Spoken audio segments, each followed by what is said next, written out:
Hello, everyone. Welcome to America's Third Party. I'm David Sponheim, and this is our Sustainability Saturday show. Sustainable Saturday, we are dedicating this to building a plan for our future. And with our country wasting money left and right, with one stimulus nearly all spent, $2.3 trillion. How that was spent, that's a huge amount of money. And then now they want another stimulus, $3 trillion. This is crazy. And all of it's because the Federal Reserve, the connection to the World Bank and to the New World Order, opened up their credit window for the U.S. Wasn't that nice of them? You don't want to hear anyone being offered credit when they can't even pay their interest payment on their debt. You wouldn't get credit if you couldn't pay your interest payment on your debt. So why are we getting credit? Because they want to take over our country. That's why. The World Bank wants to finish this off and get rid of us. And we are perhaps the only ones that are going to stop it here at America's Third Party. We actually have a plan to get severed from the Federal Reserve, building an infrastructure bank that'll offer 2% loans to U.S. businesses hiring U.S. citizens at a living wage of $15 an hour. This is a wonderful workaround to the current state of affairs between the stalemate of the Democrats, Republicans over minimum wage laws. Now, we got a big problem in Seattle. We've got a situation which our Governor Inslee, is unable to stop it. He didn't even know about it. The mayor didn't even want to talk about it. He didn't even ask anybody if it was on the news, and he was dumbstruck and laughed and giggled when somebody said, yeah, there's a serious problem. 6 or 7 blocks of Seattle have been taken over. Well, now he's talking about it being like the summer of love. And they're okay with the entire autonomous zone. That's a serious messed up problem when a governor wants to let people rape and pillage in the middle of a show. Yeah, you're not allowed to come in here and post that stuff here. And this is a serious problem. You got people being raped. They got a rape tent down there, allegedly. They've got numerous murders that have occurred in the autonomous zone. Nobody's investigating them. And this governor acts like this is the summer of love. A carnival atmosphere, right? Except for the rape tent where someone is being raped right now. Yeah, you heard me. Why, you want to go down there? So it's not good. I wouldn't want to walk around the area. I mean, it smells like crotch rot and patchouli and pot. I mean, you can only imagine what it smells like. And dogs. But the reality is nobody has bathrooms, no showers. I would have cut off the water to the area, but this guy is enabling it. He's trying to give people kind of a chance to experience 1967 Summer of Love. Jay Inslee never experienced that. You know full well that he was not cool enough to be in New York at the time when he was a young man. He was born, he was born in 1951, so maybe he was old enough to be there. Yeah, I don't really know. Maybe he was there. Maybe that's the reason why he is so fried. But I can tell you that he got elected because the big pharma industry put him there. And now get this, Jay Inslee does not want to allocate funds for the National Guard. He's sending them home. They've been here for nearly 3 months, but he's sending them all home at a time when he needs them. And Donald Trump said on Twitter he's going to send the National Guard, and well, do it. I would have done it weeks ago. I never would have allowed this ridiculous takeover of an entire city block. And Minneapolis is completely burnt out and gutted. 18% of the properties are up for sale now. You go to Zillow, you could probably buy a leased building in Minneapolis for probably a song. If you want to open up a store in a riot zone. Really good deals. You found racism in the show? Wow. What happened? Okay, so here's the... Let's take a look. This guy is finding big racism. Question. I'm not sure who this is. Hang on, let me take a look. Again, we're trying to minimize hate crimes, right? There's been a lot of hate crimes out there. We don't want that here. Am I referring to the police precinct takeover occupation in downtown Seattle? Yeah, it's called the Autonomous Zone. Their leader, Chaz, has a diabetes problem. And they were working on a way in which they could maybe, develop Yeah. Anyway, Chaz has got diabetes, so he can't get insulin. So I was making a joke today on Twitter. I said maybe Governor Insulin could give Chaz some insulin. His name is Inslee. Governor. Anyway, Governor Insulin can give Chaz some insulin for his deadbeatitis, as opposed to diabetes. Yeah. Now, no offense to people with diabetes. You don't have deadbeatitis, but Chaz does. Take a look at Chaz real quick here. This is not a nice person.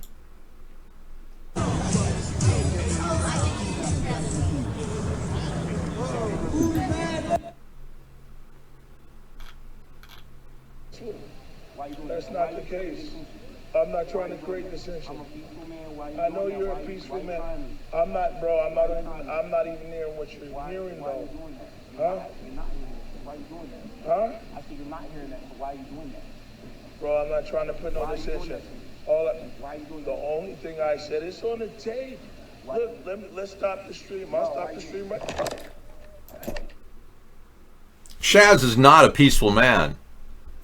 No, Chaz is not a peaceful man. So there's something going on with Chaz. He may be low on insulin. Seriously. Okay, let's take a look at this picture of a white guy.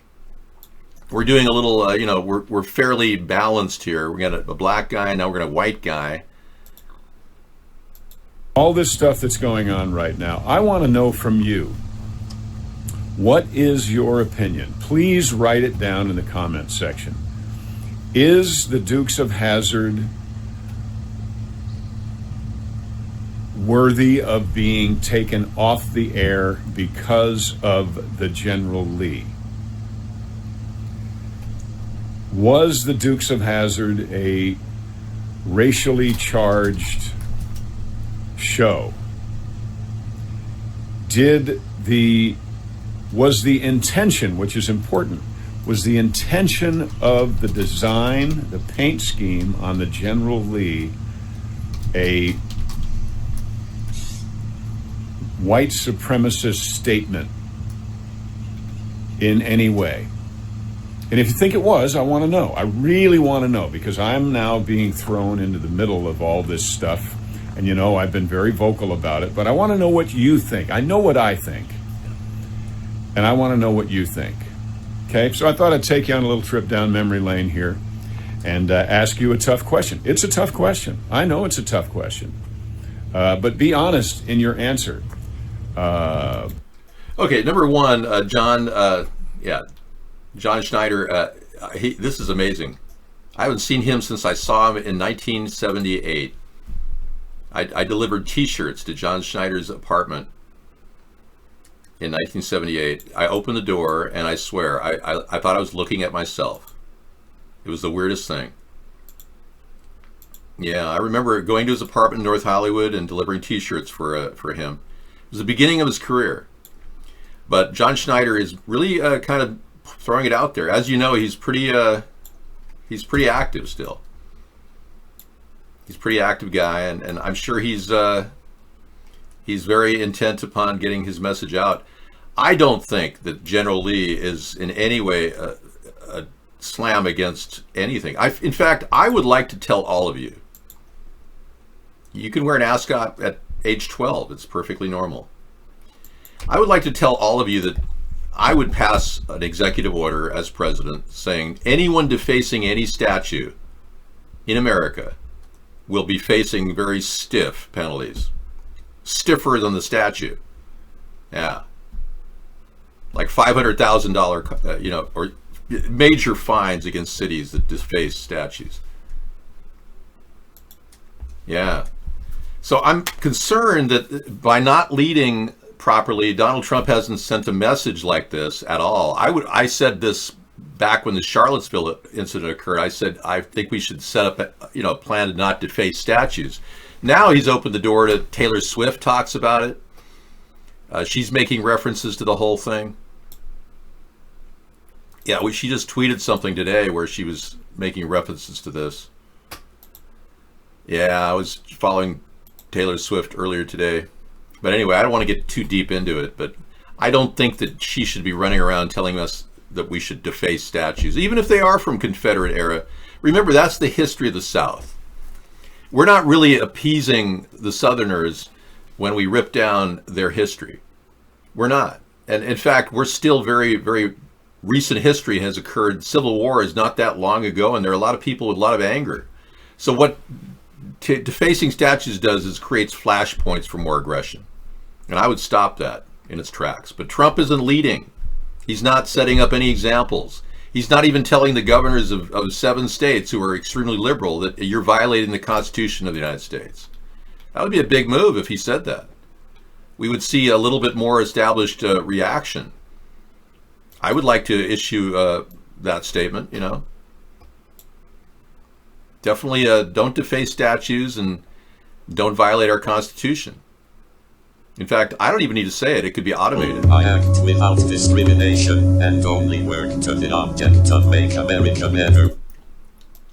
Hello. I am trying to automate this expression of my concern for the humanity. I urge everyone to maintain solidarity in the effort to create a stable human race. My effort has not gone wasted. I am here daily trying to share my views with you. Get behind my campaign and I will share my views with you publicly. Sorry. I just had to use my little computer robot thing. Dave, it wasn't long ago, no. You know, I'm practically that old, Eric. I am. I'll be honest, I'm practically 155 years old. So I can tell you it's still fresh in my memory, the Civil War. You think for a second that the children of the children that died, look at Mad Dog. Mad Dog is still very angry at the war of northern aggression. He still is. I don't tell him you can't come in here because you're a former Confederate. I don't say you're not allowed to be participating in America because you supported the enemy, our enemy. And I can understand how he gets sick to his stomach when he talks about Lincoln. Lincoln did some terrible things to the Southerners. I mean, let them starve. I'm not 155 years old. No, Eric, I'm much older than that. Yes, my entire mainframe was developed at Lockheed Martin. Beep. Actually, I was developed earlier on at the Lawrence Livermore Laboratory when my first system was developed in 1960. Prior to that, my early formative stages were in the developmental theoretical stage. I condemn racist thuggery, absolutely. I want to stop this thuggery with sensitivity for training for cops. We talked about this in our previous show. We have to do this. We have to get some semblance of like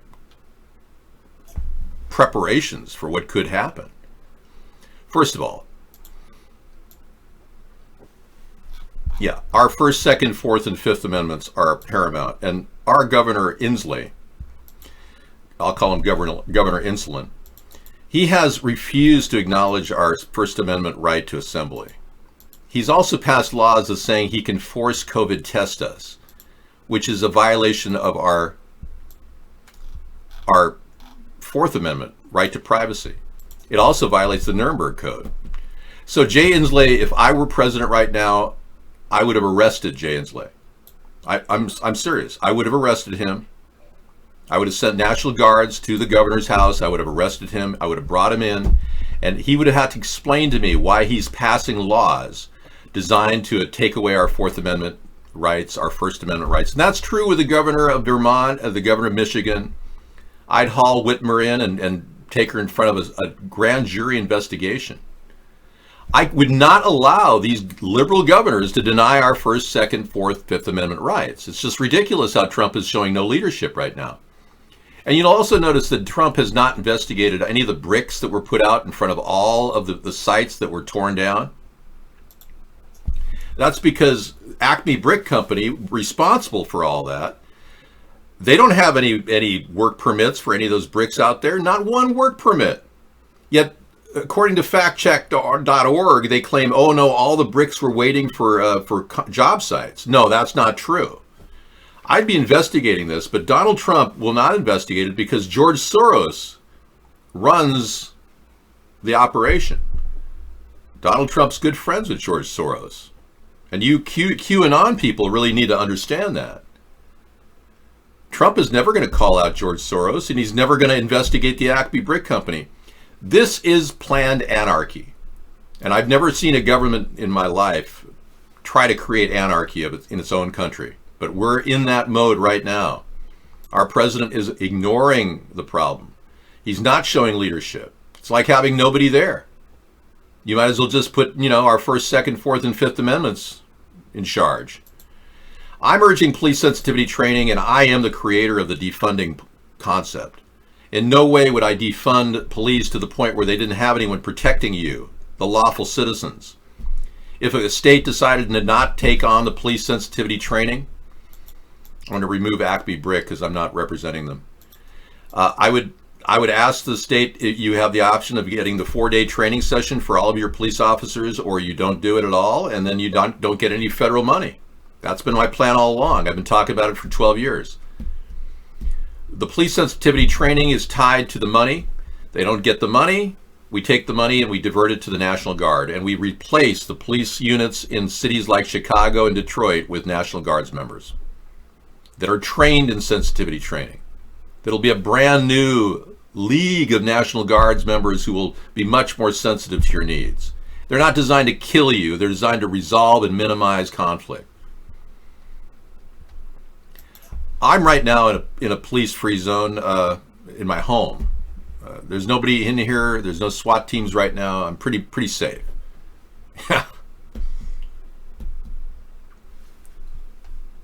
The best way to remove barbecue scent from your fingers is to rinse them with tomato juice. That will take the tomato away and you'll feel fine. Yeah, what about the use of real-life superheroes who can cosplay as heroes and arrive in the autonomous zone by helicopter? And maybe Superman and Batman can start solving the problem of the people there that want to get high and have flagrant sex in rape tents and things like that. I believe Robert Wagner was involved with Christopher Walken. I believe that they were in some sort of a tryst and Natalie Wood walked in on them. I do. That would be the only reason why a young woman, Natalie Wood she was under 40, I think. She drowned that night. It looked very suspicious, and I really am quite surprised they never opened an investigation into that. I know that Christopher Walken has attorneys to defend himself. Robert Wagner never did get an attorney. Never made any statements either. It's kind of weird. Okay, a Christian preacher has been assaulted in the Chaz location at the autonomous zone. Let's take a look.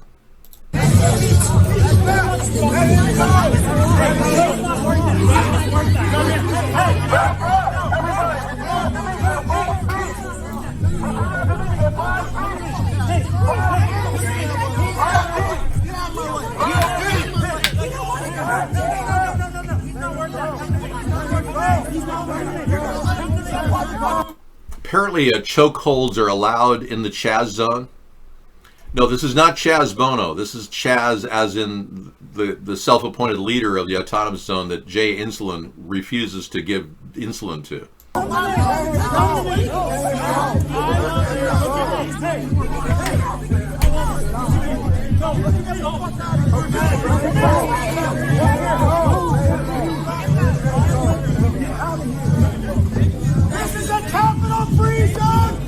Jesus Christ! Yes, it is!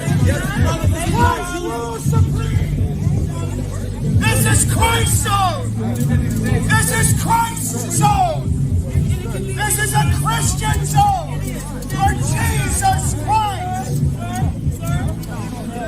Thank you very much.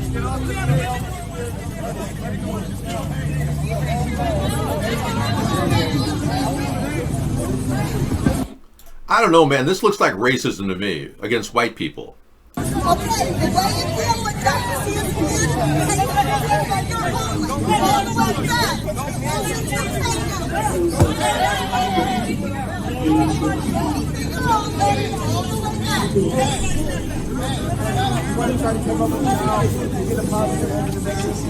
This is a Christian zone! Jesus Christ! It's portable! What is he holding on to? Does anybody recognize that box? Oh, it's been getting out of control for days now. Our government is being run by an imbecile.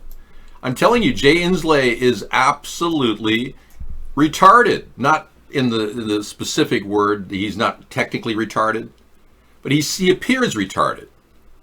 Yeah, it's like he talks like, hey, I'm going to take care of the problem. It's like, my God, man, grow a brain cell. He has the Holy Grail in that box, really? Is it like his cash deposit box that he's trying to hold on to, and the donations for Christians are being attacked? I don't know.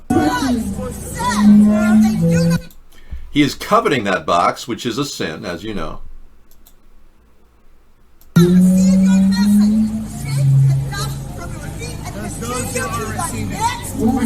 Winding the rights! I'm a fucking Baptist! Get off my face! He's getting up and leaving!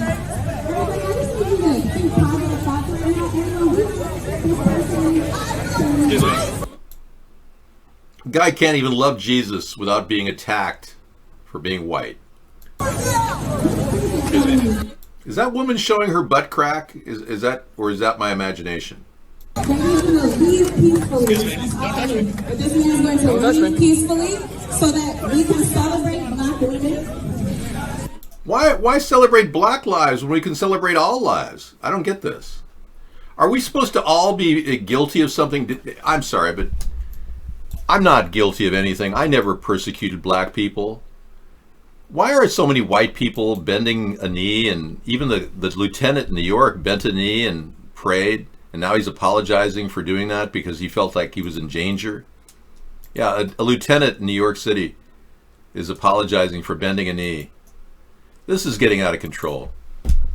The white people are brainwashed by the Black people and led by the young girls that want to have their first sexual experience with a Black man. That's what's happening. Yeah, it's pretty obvious. Dave, the internet is my security. Well, good. I don't be too secure, though. We may have the internet shut off any day now. All of us. Well, the government may find out that any truth-telling may be bad for their plan to turn our country into a state of anarchy. Did I see George Floyd? Is he alive? Has he made any appearances? I don't believe that film, that one film he made at Pornhub was real. It looked more like a fake film. I was looking at a clip of it last night. Not of the porno, but of a man talking about the porno. There's been a lot of fakery going on. This guy has done a lot of work. He sounds Jamaican, but he's been exposing some of the fakery going on here. Emotional. Why? They're fucking actors. Can you hear me? Run it.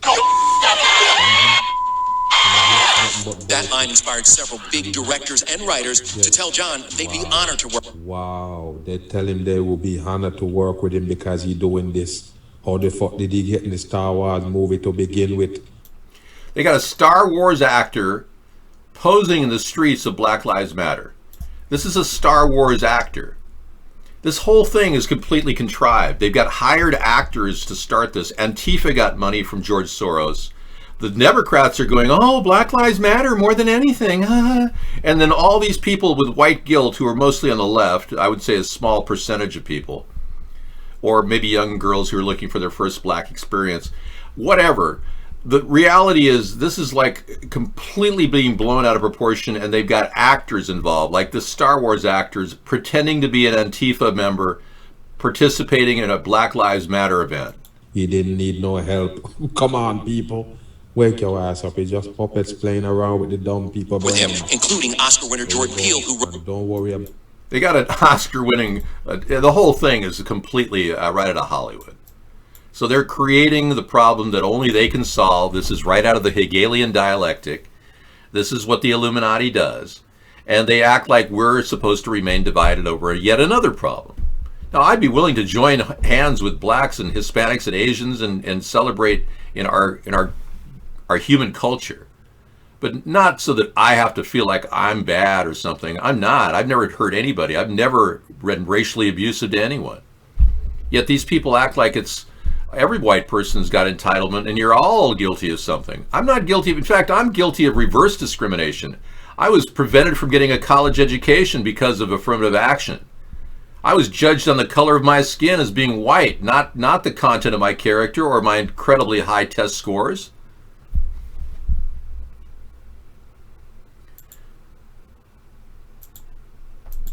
Yeah, it's true. Before this is all said and done, the black man won't have a single right because none of us will have any rights.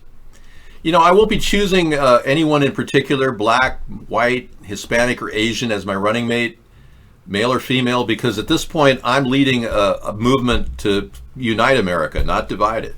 And if I tell you, like Biden has already done, he's going to pick a black woman, that's just ridiculous. I don't want to divide the country. I want to unite us. I was admitted into UCLA only because anybody with a high GPA was allowed in. But I was admitted into UCLA at the time. Now they're going to get rid of those SAT requirements. UCLA is dumping SAT requirements. But I wasn't given a scholarship to go to college. I had to pay out of pocket to do this. I wasn't given any extra money whatsoever. Well, they did give me $100 honorary fee. Actually, I got $100 for being a UCLA honor student right out of the chute, because I had already college credits when I went into UCLA at 17. I went to college when I was 15. So I was getting great grades in college at 15, and by the time I went to 17, they gave me an honorary $100. It's called an honorarium. That's all the money I had that year. I didn't have any other money to go to college. My inheritance from my grandmother helped me pay for my first year. I had a small inheritance, $5,000 I got from a grandmother, but I couldn't afford to go to the second year. I couldn't afford to go a third year or fourth year. I couldn't get any money to go to college. So, and I only got $100, and I literally lived on that the whole year. And I'm not kidding. I felt shamed. It was weird. I had to take a bus to go home to see my family when other kids had cars. I had to get on 3 or 4 connector buses when I went to visit my family from the dorms. And UCLA was dirt cheap in the 70s. I agree. But I still didn't have enough money to do that. So I was reverse discriminated against for being white. And that's why this is especially hard for me, because they're claiming whites are entitled. And I've never seen that in my life at all. My mother wasn't very selfish. She was troubled. My mother had been in a car accident when I was 5 years old. I told you this in the pre-show. I might as well put it on record. My mother was in a car accident when I was 5 years old. She nearly died. She literally went through the windshield of a car. And it was a terrible accident. I was lucky to have a mother after that, but she had changed. She was no longer the mother that raised me. It was a different person. Still the same person, but changed personality in subtle ways. Like, screw you, I'm not paying for your college education. That kind of thing.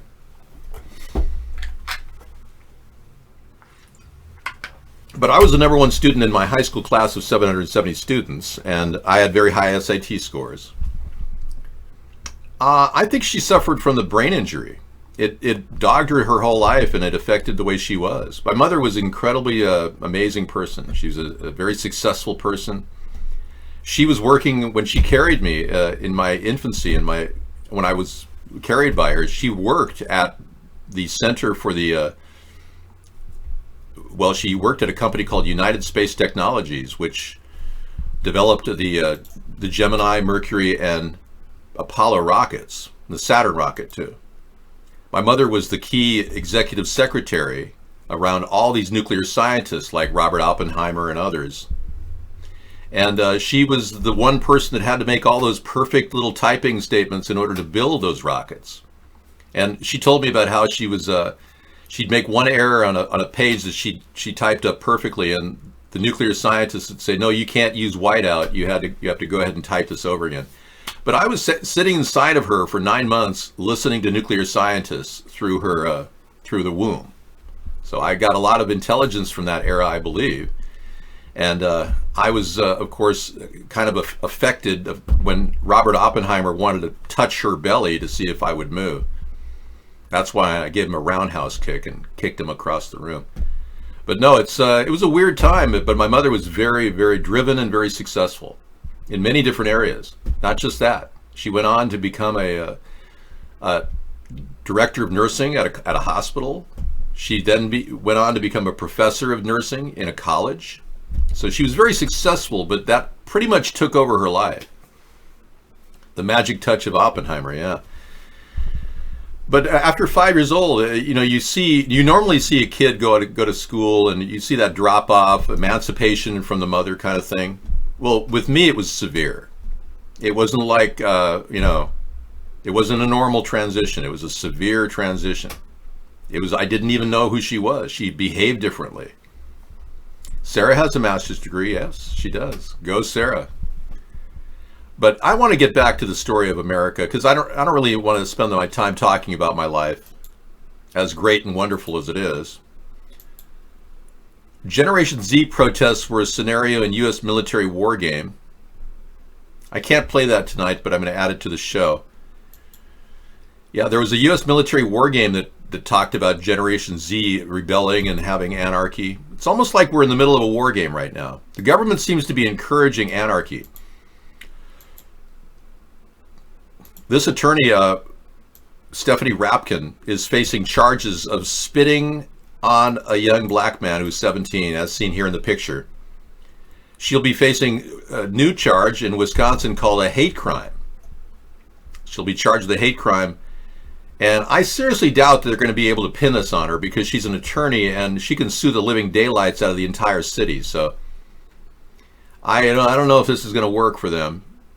I actually don't think that she's going to back down on this. So I have a feeling we'll be hearing more from Stephanie Rapkin after she felt threatened by this crowd of hoodlums and she wanted to fight them off as she was protecting a building from being ransacked.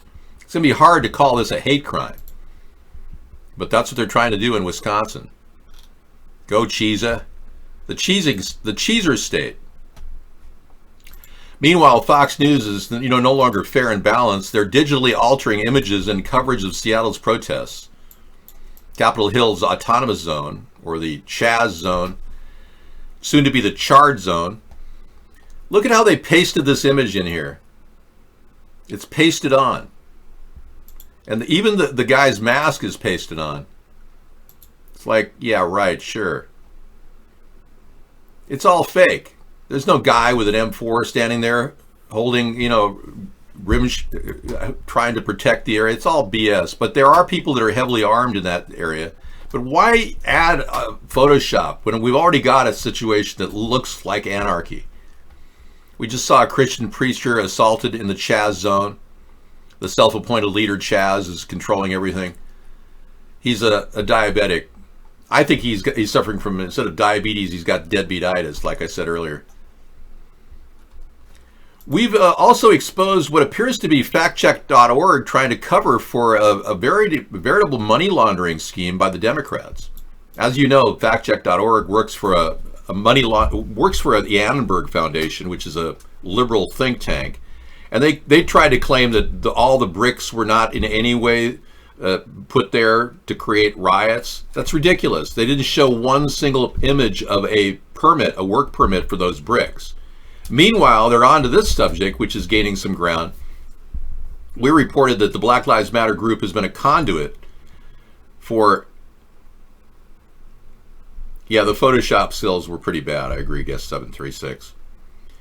Meanwhile, Black Lives Matter has been a conduit for international donations to the Democratic Party through various channels.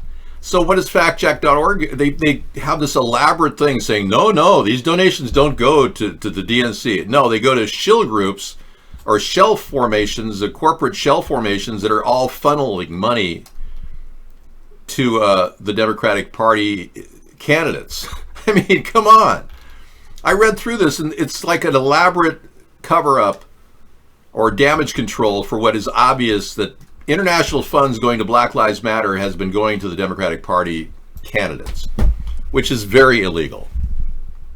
Conduit sounds kind of sexy, yeah. Now, Chaz is on record saying all white people must give a black person $10. Okay. Let's take a look at what Chaz is saying now. Is he speaking for the group, or is the group speaking? The Autonomous Zone group. And by the way, I've got a really good idea to deal with Seattle. I'll tell you about it in just a few minutes. I talked about it last night.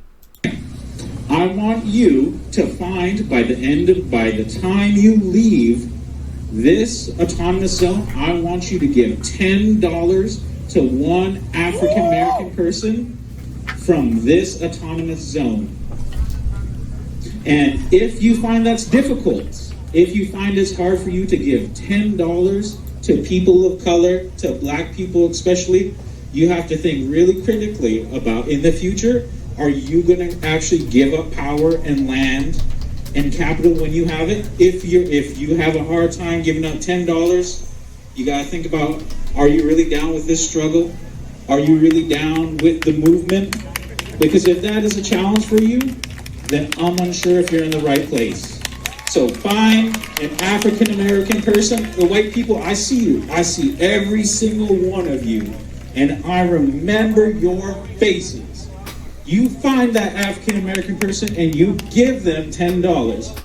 I'm sorry, but that sounds like extortion to me. I cannot believe that this is actually being allowed. And our mayor in Seattle actually acts like, oh yeah, this is like a reliving the summer of love. That's what she rephrased it as. Like, this is like the summer of love. We already gave them more than $10 with our tax money. It went to welfare checks, exactly. And there's also the affirmative action money they've gotten, like Barack Obama got money to go to college. Well, let's be clear. I had a B- average. And Michael, my gay lover, had a transgender operation. Well, not really, but she still has a penis. And it was all very good. So let's be clear. So, if I cannot believe they're trying to extort money from white people, and they wonder why they're being accused of being thieves. Seriously, whoever they are, white, black, Hispanic, Asian, in this case, the Autonomous Zone. You know, I'm getting tired of being so politically correct. You know, that's why I did blackface to impersonate Barack Obama, because I couldn't have done it in whiteface, and they're trying to stop my freedom of speech, and they're calling me a racist because I simply did an impersonation of Barack Obama. Isn't that ridiculous? Check this. This is a kind of an interesting Photoshop moment. This is a picture allegedly from a photograph with Tsar Nicholas and King James, or King George V. Yeah, they had a relationship at one point, but somebody went ahead and posted Barron Trump's face in there. Isn't that hilarious? And they want to pawn it off as a real picture. Isn't that funny? I showed this earlier in the show. Oh yeah, Barron he's a time traveler like Greta Thunberg. Well, you notice that the hats next to him all have like shading underneath, right in this area. You can see the shading over Prince, or rather his alleged father. The shading is right there in the picture. Okay, I'm just taking the tips of their hats there and comparing them. No, that's not what I'm trying to do. Yeah, it's just take a look at there's shading on the picture on the right, and there's no shading on the picture on the left. No shading, shading. And you notice the face colors are different in the group picture. It's like, no. There's no way that's the original picture. I don't believe it. It does look like, admittedly, that looks a lot like Barron Trump. Bobby Sherman, Seattle. Really? It doesn't matter whether or not. Joseph Biden. What's he saying? This is back before he had brain damage. They were deprived as a youth. It doesn't matter whether or not they had no background that enabled them to become socialized into the fabric of society. It doesn't matter whether or not they're the victims of society. The end result is they're about to knock my mother on the head with a lead pipe, shoot my sister, beat up my wife, take on my sons. So I don't want to ask what made them do this. They must be taken off the street. That's number one. Believe it or not, Joe Biden is the reason why there's a high number of black people relative to the general population in our prison system. There's more blacks in prison than any other racial group, ironically.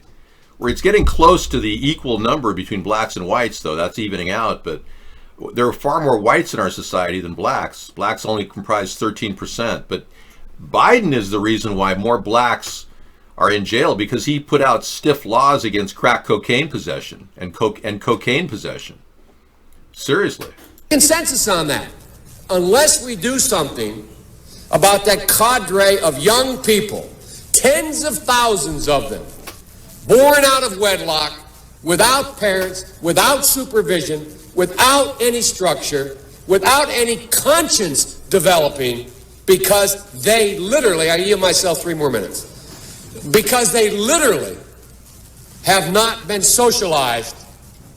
They literally have not had an opportunity. We should focus on them now. If we don't, they will, or a portion of them will, become the predators 15 years from now. And Madam President, we have predators on our streets. Yeah. I've seen enough of this racism from Joe Biden. I don't need to see any more of it. Now claiming that Black Lives Matter, what a two-faced hypocrite. Okay, Sarah's going to come into the show and hang out with you guys. It's that time. Let's get back to normal. Yeah, LGBTN. I love that. Okay. Yeah, really good video. I'm glad we have it. Thank you. I am going to make a copy of it because that shows you how the racist side of... Oh, it may be truth, but the fact is he's painting himself as a completely different person now. He's the reason why there are more black people in our jails. I'm just saying, this guy was the reason. Okay, thanks. It did look like Tim Curry, right? Yeah, that was a rare picture. It looks like Barron Trump in there. I detected photoshopping in there. I'm still trying to... Yeah, there's a lot of photoshopping. I'm trying to get especially around this face. Yeah. I'm trying to get the original picture from it. That's photoshopped too. Yep, definitely photoshopped. Okay, I'm just going to take a quick copy of that video because you never know. Biden might have it removed from YouTube by the end of the night. Yeah, he could. He has that kind of pull. So I'll make a copy of it right now. See if I can get a copy, courtesy of 4K downloader. Yes, it is good. I love that 4K downloader. Okay, thanks for coming in. I'm going to step out for now. Ron Helton is here. Thank you, Ron, for arriving.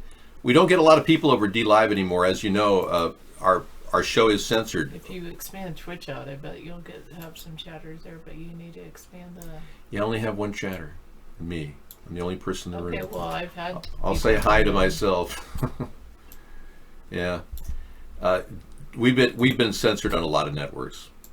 But at least we got some chat rooms you can hang out in. That's a good thing.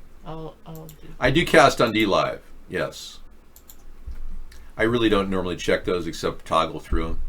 I know, well, that's why I was like, last night I went to Twitch and it was like people were actually chatting and I couldn't see any because it wasn't toggled in there. Well, feel free to set up the board any way you want. Okay, I'll be back, thanks. Maybe I live in a bubble world, is that what you're saying? I like stuff. I like not having too much stuff. I like being a minimalist. Hello, Mad Dog.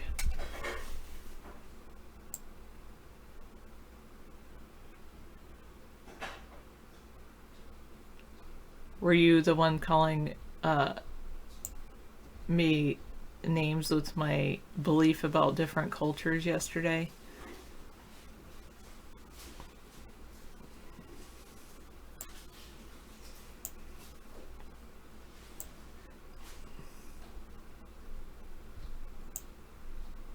Okay, maybe it was somebody else that I thought was... Oh, they turned it from Chaz to Chop.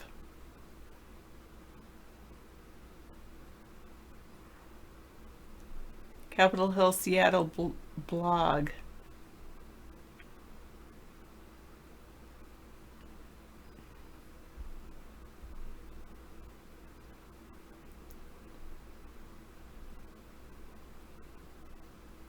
They wanted to engage rich white neighborhoods in Seattle's ongoing protests. They've decided they're not Capitol Hill Autonomous Zone. They're Capitol Hill Organized Protest. They're not trying to secede from the United States.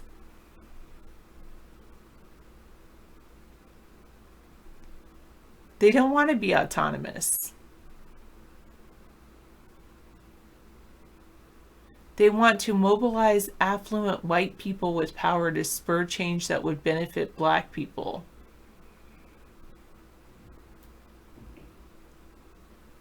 They walked through homes and said, walked through the communities and said, out of your homes and into the streets.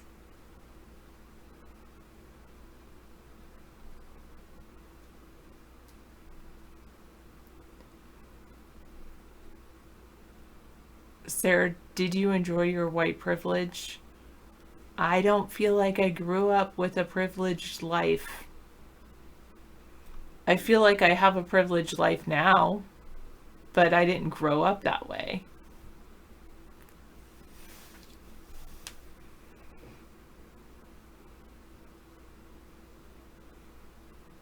They want to defund the Seattle Police Department by 50% and have spending increased on community-based organizations. And they don't want the protesters to be prosecuted. You deny it's a myth? What do you mean? What's a myth?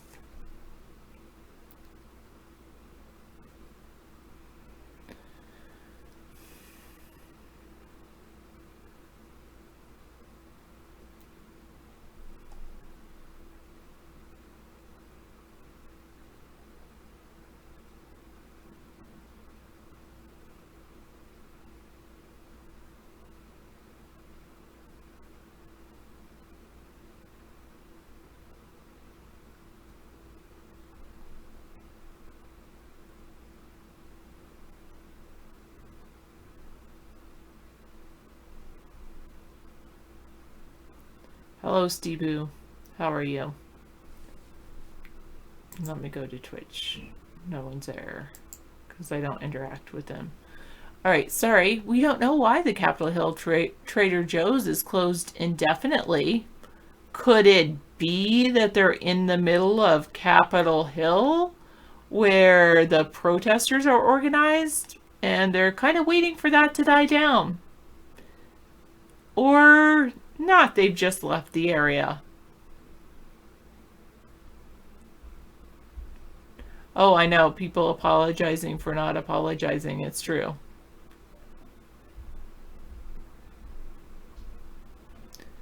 They're closed indefinitely starting today. They closed at 1 p.m. on Friday.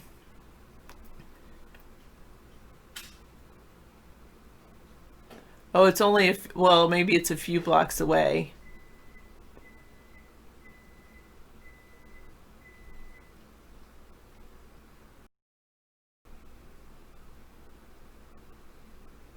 It's all peaceful and cooperative.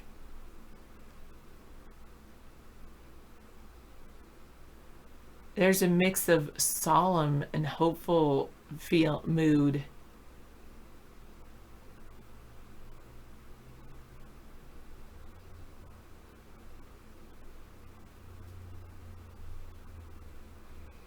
Food and first aid tents are scattered throughout those 6 blocks. Kids are drawing in chalk in the pavement. A hot dog vendor is selling food at the corner. And there's memorials. And art, graffiti art, beautiful graffiti art surrounding buildings. Well, depending on your taste. Spirited discussions and debates are taking place in public forums.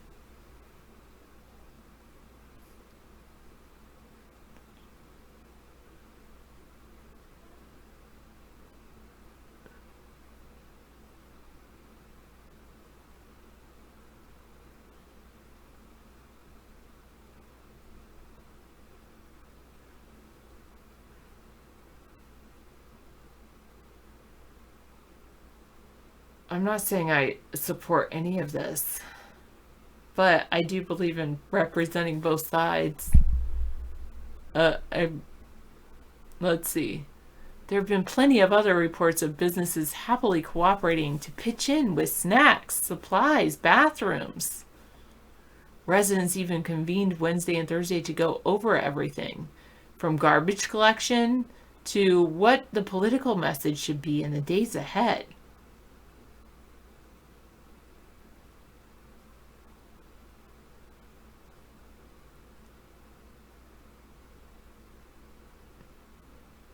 The messaging is still a work in progress. There's daily discussions among protesters. Even though they've been productive, not everybody sees eye to eye.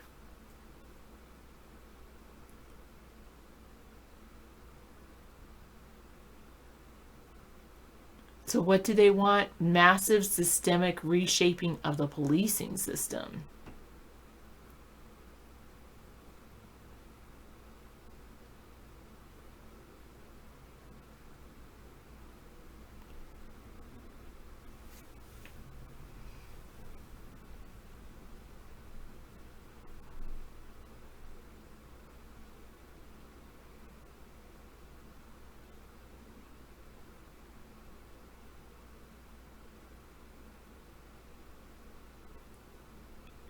So wants to tax Amazon.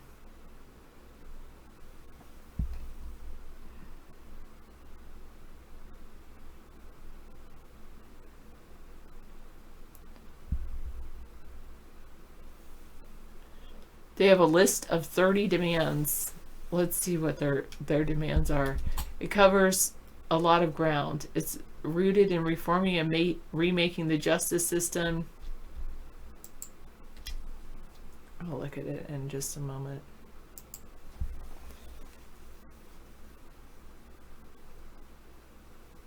Or there's a 3-point list. Defund the police department, fund community-based health and safety, and drop all charges against protesters.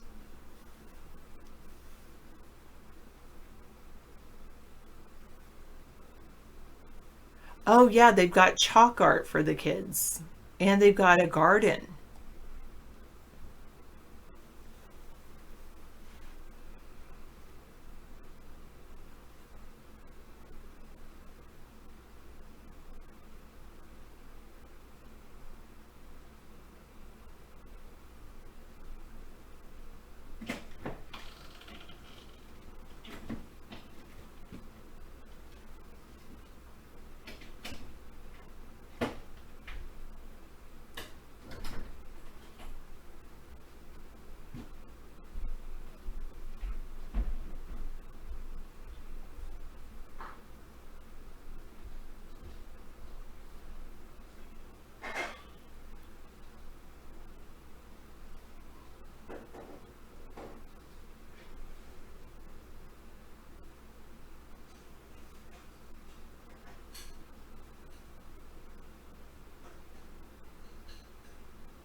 Yeah, that's the idea. Defunding the police, giving money to another organization that could waste it.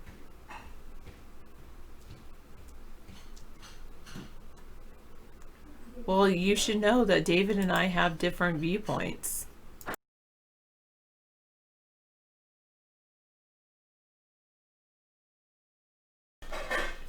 We're not the same people.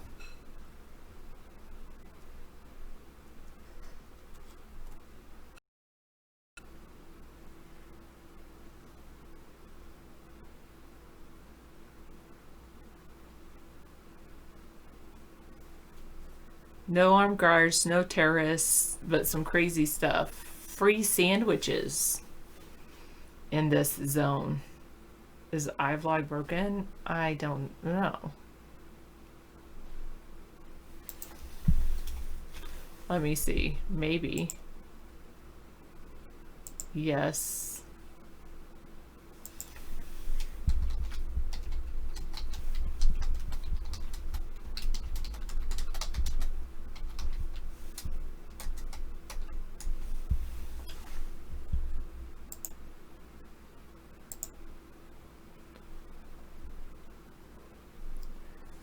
I don't know. They have peanut butter and jelly sandwich. Is it strawberry? Because I'm a picky eater. Picky free eater. One resident says, there's a free speech stage. They have massage therapists out there.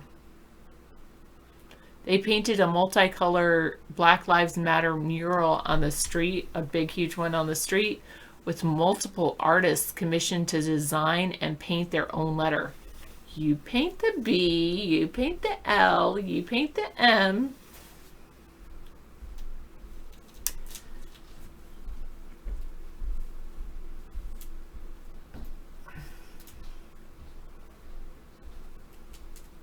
I guess police are able to get in there, but their response time has tripled. There might be a danger that this could become a tourist attraction. Thanks, happy hour.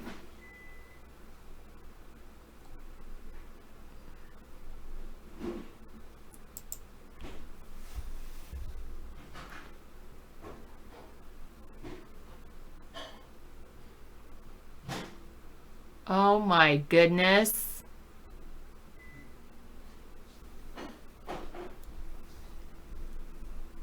What?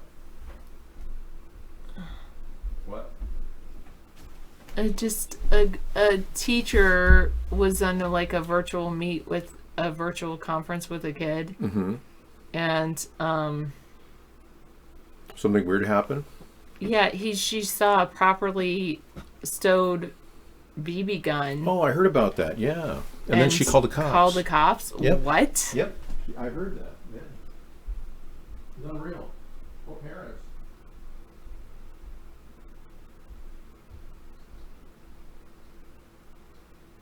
Oh, that's ridiculous.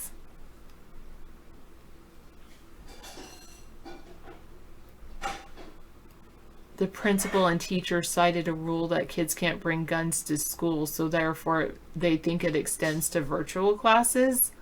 Just be gentle with people. Everybody has their own lives to bear. Huh.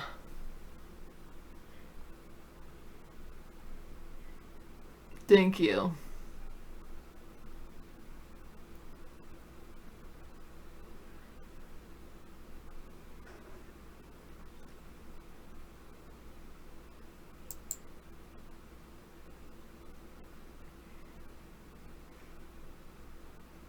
All right, thanks, Steve-Boo. I'm glad you can see our video feed.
Well, they're saying they're not a country, Charlie. They don't want to be autonomous. They don't want a leader.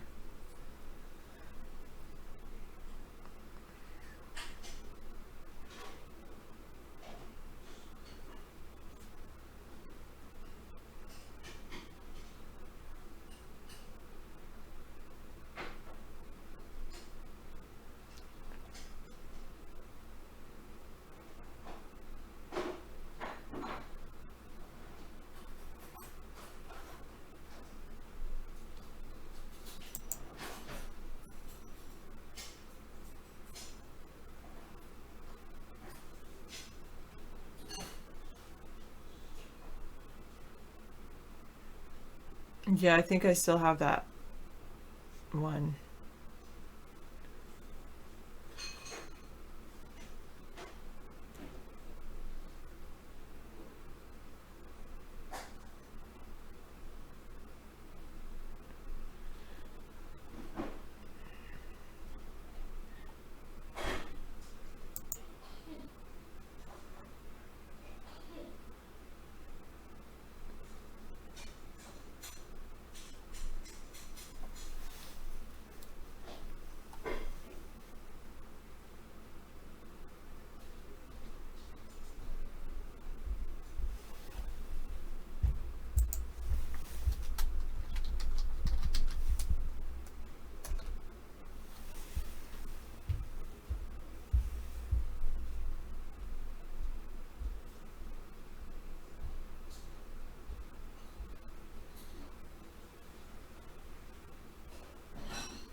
Okay.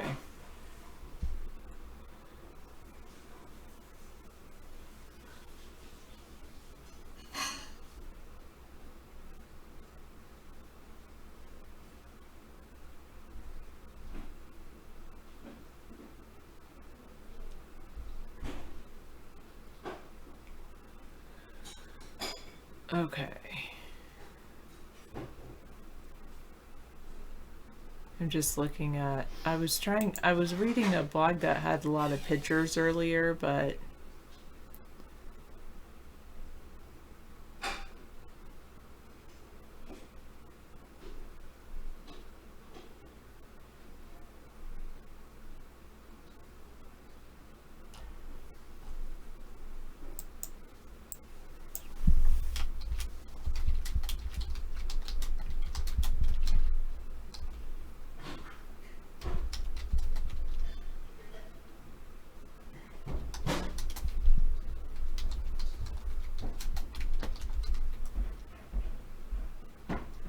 Well, I got some yard work done too, so I wanted to get some Okay. weeding done. I'm Thanks glad for you the were big able to grade. do that. Yeah, and I have a lovely dinner for you. So Thank you. enjoy that. Yeah, that's pretty tragic that that teacher called on a family that was training their son. He was an Eagle Scout on top of it, and he had a BB gun in the background. And the Karen type person that this woman was, is like called up and said, "Oh." She was a teacher that saw a BB gun on the wall of one of her students on Zoom. Yeah. Unbelievable. And that family's gone through hell over this. I mean, it's like, Yeah. wow. And where's the payback? I mean, this is ridiculous. No payback for constitutional violations across the country. So what are they writing in the street there? This is all the pictures from inside the zone. Oh, and free qualified food free and food, yeah. and it's safe for little people to walk around, they claim. Yeah, or, sure. you know, it's all just like peace and love, and everybody's getting along. As long as Love and it's all artistic, and they're doing healthcare. People are doing healthcare, offering healthcare. Well, let me share, because they have a big yeah. mural on the street, and different artists have taken on a different letter so cool. that it says Very Black Lives expressive, yeah. Matter. This is kind of, you know what I think this could be? Kind of like a chic gathering place someday, once we clear it of the vagrants. Oh, they just leave them. Well, no, it this is the adds to thing. The whole. Well, the crotch smell is pretty heavily. Nobody's bathing. They've got the trash totally under control. Oh, do they? And how about the shower facilities and and well, don't they forget just leave and go take a shower at their house and come back. This is all. Well, my idea, and I'm going to get this out here, is that I believe that we have an area near, and I showed you this last night, near SeaTac. There's an area of trees that are beautiful, and it's about 25 acres, right next to SeaTac. Yeah. Right under the jet path, but it is perfect for a park where tents could go up and people could live. And what I'd like to do is run a bus from that area, Des Moines, which is about no more than 5 to 7 miles away from Capitol Hill, back and forth endlessly. We'll pay for the bus, not me personally, but the city would pay for the bus, and do like a free bus. And anybody who wants to leave the encampment could go to the woods and make it so cool there in the woods that it's like, yeah, okay, we're done with this place. And then they move into the wood area. This is how to transition a large group of people without causing a major civilization crisis. Then you give them, tiny house possibilities in this little area. Make a little tiny house village out of it, along with encampments. Make all of your facilities in advance. Make sure they have washers, dryers, bathrooms, showers. I mean, a step up from Capitol Hill. Meanwhile, we tell all the business owners that we're going to take and literally shellac the streets and make it look like a peace thing, and sell it as like Peaceville or Peaceland. And Disneyland could offer a ride. You could actually ride through Peaceland, and everyone could have normal business then. But vagrants will be kept out of Peaceland. Isn't that a great idea? I mean, you got to admit, I've given this a lot of thought. I know you really are. Everyone's really very appreciative of all the work I've done. Yes. Really solving the problem, but nobody seems to say, "Oh yeah, Dave, great idea." Oh, great idea, David. No, you don't have to. I'm talking about the room. Peaceland. Disneyland could run this as an operation. Peaceland would be like, we'd even keep in fact, better yet, change it from the autonomous zone to AutoZone and make it corporately owned by AutoZone. In that they were the first people to get the police officer to break the window over there in Minneapolis. We could call it this AutoZone. Yeah. You could have an Autopia ride where people would get on little cars and drive through Autopia land.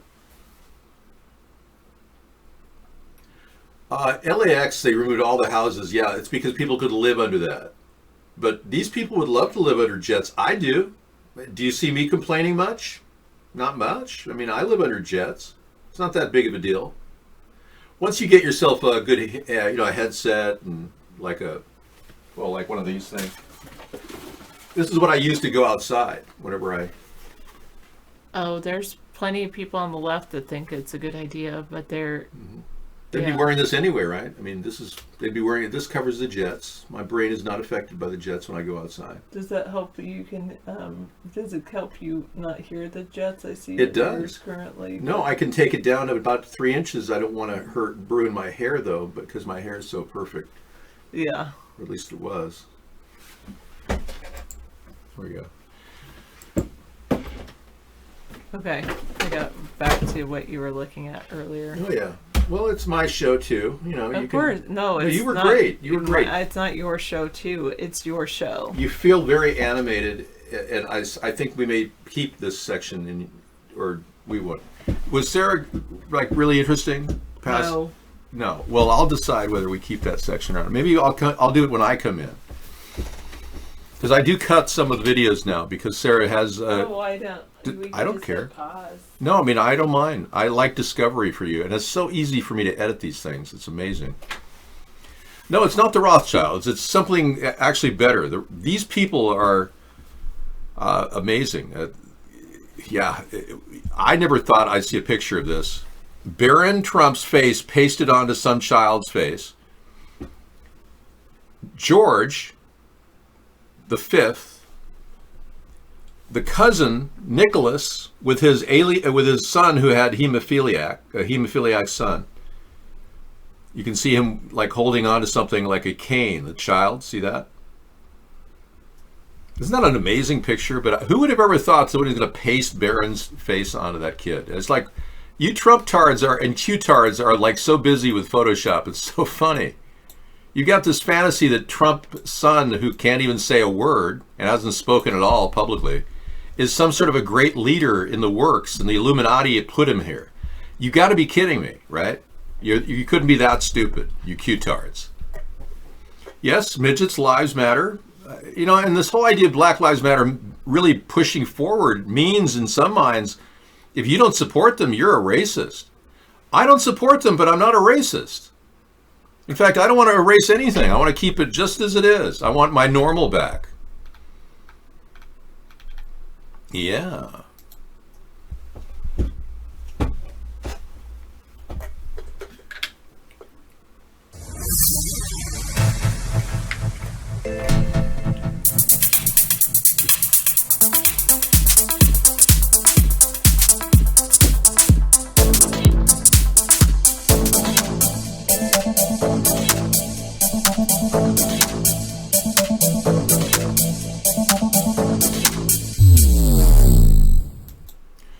So we want to do a police sensitivity training as a solution to this problem. And I'm the originator of the Defund program. And a lot of people are giving the Defund program a bad rap because it presents itself as a way of getting rid of police. I never, ever would say I'd get rid of a police. By defunding a local area with federal dollars, I would simply give them the option of doing police sensitivity training for all their employees who are in the field. Now, granted, if you missed your calling and you decided maybe you still want to be a cop and work in law enforcement and you don't pass the personality exam, we might find a place for you down in records or something. We'd give you this little whistle, which is $1.79 at Walmart. And it has a thermometer on it and a magnifying glass in case you get attacked by a zombie apocalypse or something. You need to create a fire. It gives you a compass. And you'd be down in the room with your whistle because you didn't pass the personality exam. All right. The people that did pass the personality exam would be the kind and gentler cops that we want to see on the street, not the ones that are a bunch of assholes that beat people up, black, white, Hispanic, or Asian. Am I right? Yeah, you're right, Dave. Thank you. Yeah. Now, I'm a victim of police violence, as you know, being swatted unnecessarily 5 years ago. And you want me to look at the link? Okay, hold on, please. One moment, please. Accessing link. You want to just repeat the link? Because I got like 500 links ahead of you. The Third Amendment is about quartering soldiers in your home. You don't have to quarter soldiers in your home. And ironically, the Third Amendment, the mayor of Washington, D.C. just used and said, hey, you can't keep National Guard in our hotels. I thought that was really amazing. So she invoked the Third Amendment already, but it doesn't apply to most people. I mean, it's not likely you're going to have to open your door to a local National Guardsman in your area. But anyway, if you want to post that link again, go ahead. Let's take a look at this live leak from Final Dream. Yeah, white men's lives matter. The Todges twins claim to expose Black Lives Matter and why white lives should matter too. I'm not going to, now in this particular instance, I like the Hodge twins. I normally don't like them, but in this particular instance, I like them automatically. Let's listen in. Because if I don't show you, you're going to call me a liar and a sellout and an Uncle Tom and a coon. Bad things happen to all races by the cops. Yeah, that catchphrase, Black Lives Matter, it duped a lot of us, but it didn't get us. Yeah, it's catchy though, but I didn't fall for it. Good. Look here, first case. Okay, I better stop it now or they'll kick me off YouTube. But they get away with it over there. They play a lot of violence. Yeah, I don't want to get in any. No, I've already had one of my shows last week pulled off YouTube, and then I asked them to put it back on, or I'd face legal problems. They put it back on, which I'm very happy for. I actually applaud YouTube in their effort to actually be a little bit more fair than they've been in the past. So it doesn't go unnoticed. Venus Delimo, what's going on, man? Absolute worst time. There's no good time for any police shooting, police involved incident like this, but this happened not only in the middle of a global pandemic. It happened in the middle of a racial pandemic, in the middle of a protest, in the middle of this city. And for those who are upset and protesting, there's definitely a collective understanding across the planet. And what you see are expressions of frustration, unlike you have seen in modern history. And people like myself and other local leaders, we are doing everything we can do to keep as much peace as possible. Protests are up around Metro Atlanta after a black man shot and killed by Atlanta police. You'd think people in police departments right now would be a little bit more sensitive, at least recognizing that there's a serious problem and we haven't resorted to police training yet. I mean, you'd think they'd be aware of it. This is why we need police sensitivity training. It's terrible. So this is live with Dr. Rashad Richey. George Floyd. And we've had many others in Georgia and some in Atlanta that have still been unsolved or not prosecuted. And when you talk to some of the protesters, and I want to make sure viewers know that there's a distinction between protesters who are typically more organized and what you're seeing tonight. What you're seeing tonight is an uprising of the local community. I don't know about that, Rashad, whatever your name is. I don't believe that. Until you get me the intel on that, I don't believe that. You see, Rashad, I believe that Antifa has been paid, Black Lives Matter has been paid to incite riots across America. And I wouldn't doubt arsonists are working double time for, you-know-who, George Soros. All these bricks that were laid out by Acme Brick Company, that's not even being investigated right now by our president, shows me that they're asleep at the switch. Yeah. We saw the picture of Floyd's open casket here, and not one single picture from anybody with a camera. Now we were assuming this man was holding a camera when looking at the open casket of George Floyd.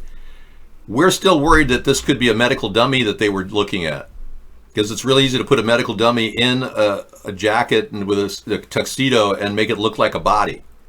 Super easy. Because there's not one single photograph, mind you, of the open casket, except for this man, which we believe was taking a picture. We now have concluded that he may have been hitting a crack pipe while watching. Yeah, we don't know. He could be like lighting up or something. I'm just guessing. It's just a theory, but there's still no photograph here, and not one person has even had a cell phone to take a quickie. They did hold people back at a significant distance, but not one picture. Come on. They're hiding something. Yeah, and I'm not trying to belittle the loss of the George Floyd, but then there's that doctor who came out with comments recently. Oh, this is really weird too. He claimed that George Floyd was actually dead 3 years ago. And he said that he personally saw him die. And then all of a sudden that story got scrubbed off the internet. Yeah, I'll have more information about it later. I have it in my files and I'm still sorting through it. But he claimed George Floyd died 3 years ago, and then all of his written word on Reddit was pulled down. Now, granted, it could be hearsay from a guy pretending to be a doctor, but lots of weird things about the fact that Floyd was apparently worked side by side with Chauvin. They were working together all those years. Chauvin hasn't been interviewed about this. That's a little weird. There's been no investigation into Chauvin's activities. So it's like they want to wrap this up and make it go away. And then there are 4 different images of Chauvin. They're mugshots. So when you go to them and you look up Derek Chauvin, you pull up all kinds of faces. Let's see if I can pull up a grid here.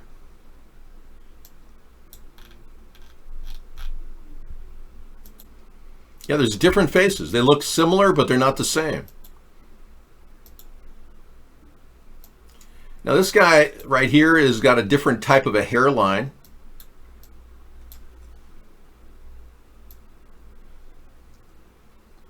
It's a little lower in his forehead. Now you may not see differences in their faces, but there are significant ones. Then there's this guy. It's like they look very similar, but they're not. this guy doesn't quite look like the guy in the picture. So I'll be playing you a video of that tonight. One guy went into great detail and talking about it. That'll be interesting. Nicholas, the son of Alexander, right. King Alexander of Russia, that's correct. And you like having Sarah on the show, that's good. I'm glad. There's a different bodies and casket pictures. Okay, we've seen some fake casket pictures. Again, this is a fire going on in Atlanta right now at a Wendy's. Well, that's not the same casket. These are different pictures of people in open caskets is what this is. Yeah, the casket he had was gold. And that raises the question, why did they have a blue casket on the other opening? Did they move him out of the casket? That was weird, yeah.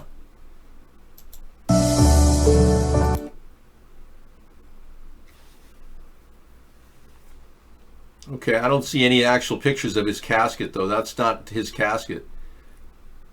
There's no, you couldn't make it, you couldn't see anything there. Yeah, so did he move out of his one casket into another casket? That's my question.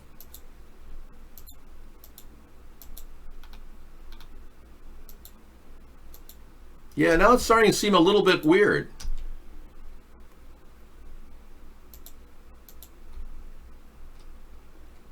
Yeah, why make any pick? Why not have any picks? Because he's not dead. That's right. That adds the simple answer. Well, of course, it's Occam's razor. You apply that logical theory, and Occam's razor says, well, they didn't have multiple ones because he's not dead. Well, you see, that is a gold casket with blue lining. But again, no photographs that match that. It's recorded. I record everything I can here. Dave, is the Wendy's drive-thru still open? Folks, I don't think that they're going to be serving any of the Wendy's burgers tonight at that location in Atlanta, so you may want to reroute to maybe Jack in the Box or something. Now, as if that's not bad, we've got calmness in the city of Seattle right now. This is a live photograph. It's 7:47 at night. Wait a second, let me go to live. There we go, live. There's some people that hanging on top of they're sitting on like bench seats, smoking cigarettes, getting high. Everyone's acting like it's a peace and love experience. Here's the evening shot here live of people gathering, and I guess there's some vendors giving out free food, and it's kind of a free food experience. They're trying to experiment with democracy, even though they've got a guy running it who is a thug, who's a hip, I guess he's a rap star in his own mind. I haven't heard any of his songs, though. If anyone pull up his songs, feel free.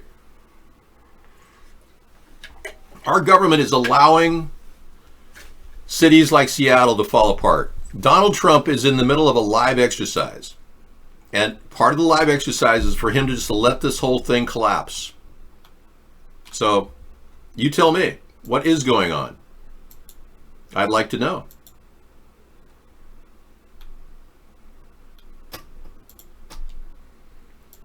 What's it all about, Alfie?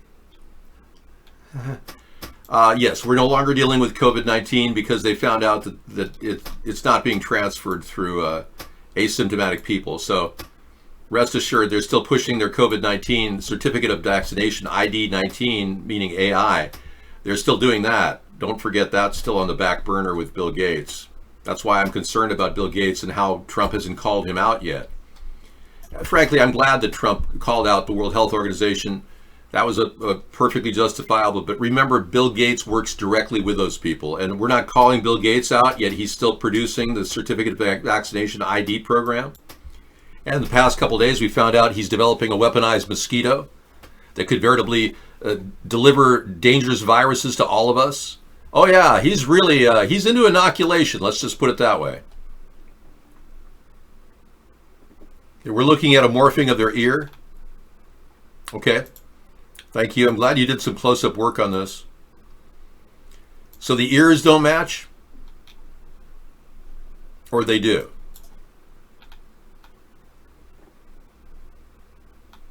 Yeah, clearly the ears are not the same ears.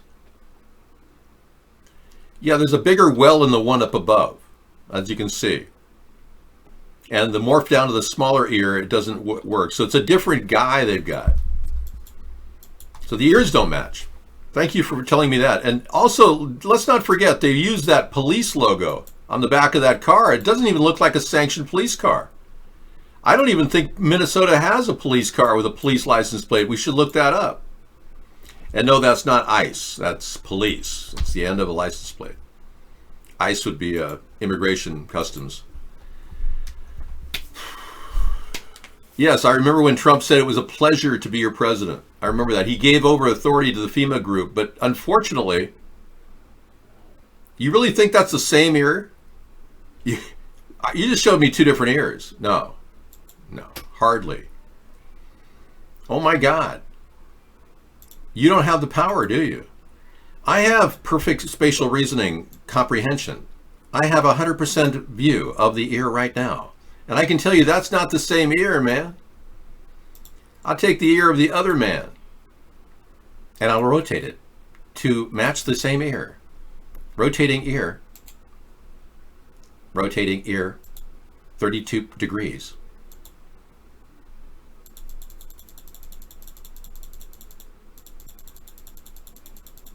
So you're telling me this is the same ear? Are you visually impaired or something? No, that's not the same ear, man. Rotating 42 degrees. Okay, there we go. Okay, let me go give you some samples of the differences of those two ears. Wow, I can't believe I have to do this. Whatever. I guess my skills are needed. Clearly, the well of this ear goes across here like this and makes that angle, right? Even if you were to acknowledge this is a similar ear in that way, the well goes more like a little puppy dog. You're telling me those are the same dimensions?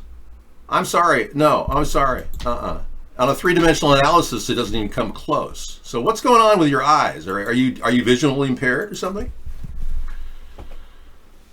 You wish the authorities would lock our asses down again? It was better and safer.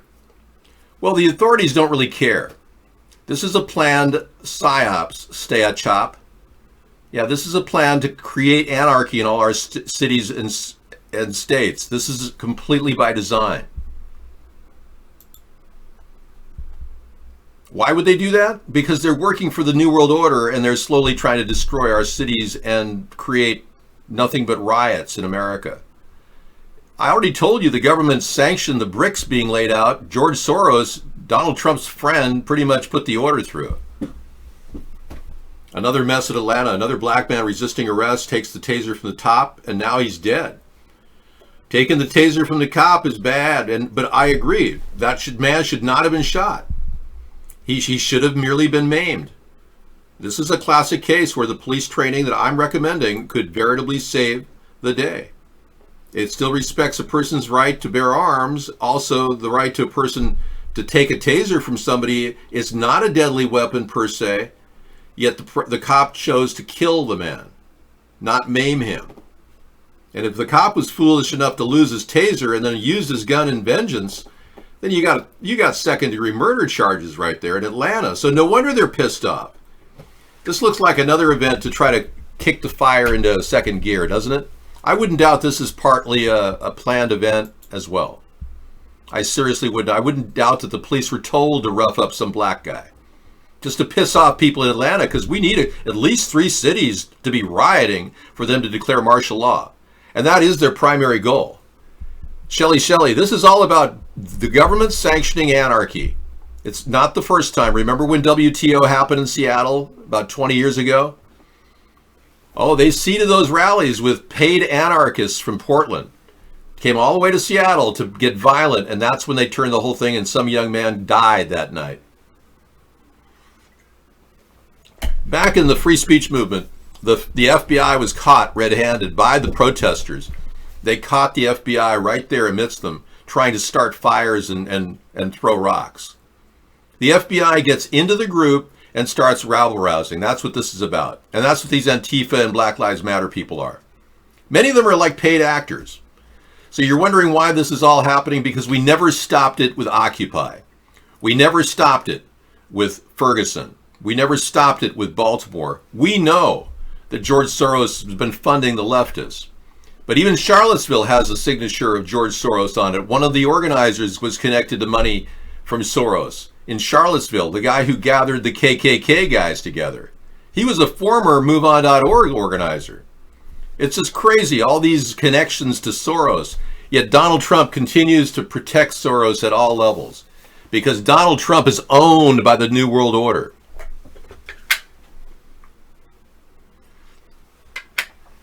This is serious.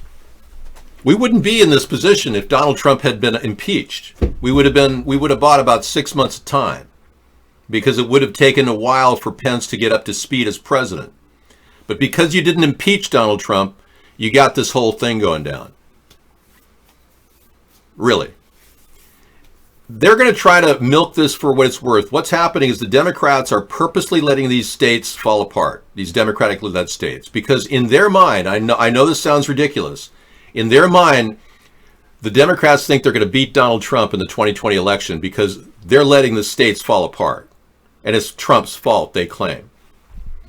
That's the first part that is really, really suspicious about the Democrats.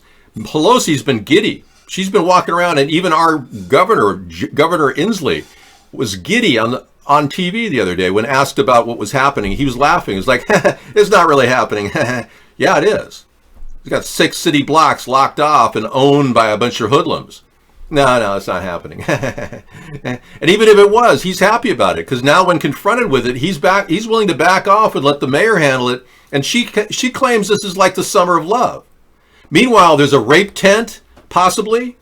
There are people being murdered. We had people in the room last night claiming that people had murdered 30 people. So don't think for a second that this isn't some major uprising. It is. And we've got very weak Democratic leaders right now who aren't willing to commit and make the necessary choices early on so that in the long run, this will devolve into 3 cities in martial law, and they will call martial law across the nation. That is what's going on right now. They knew that COVID-1 or COVID-19 failed.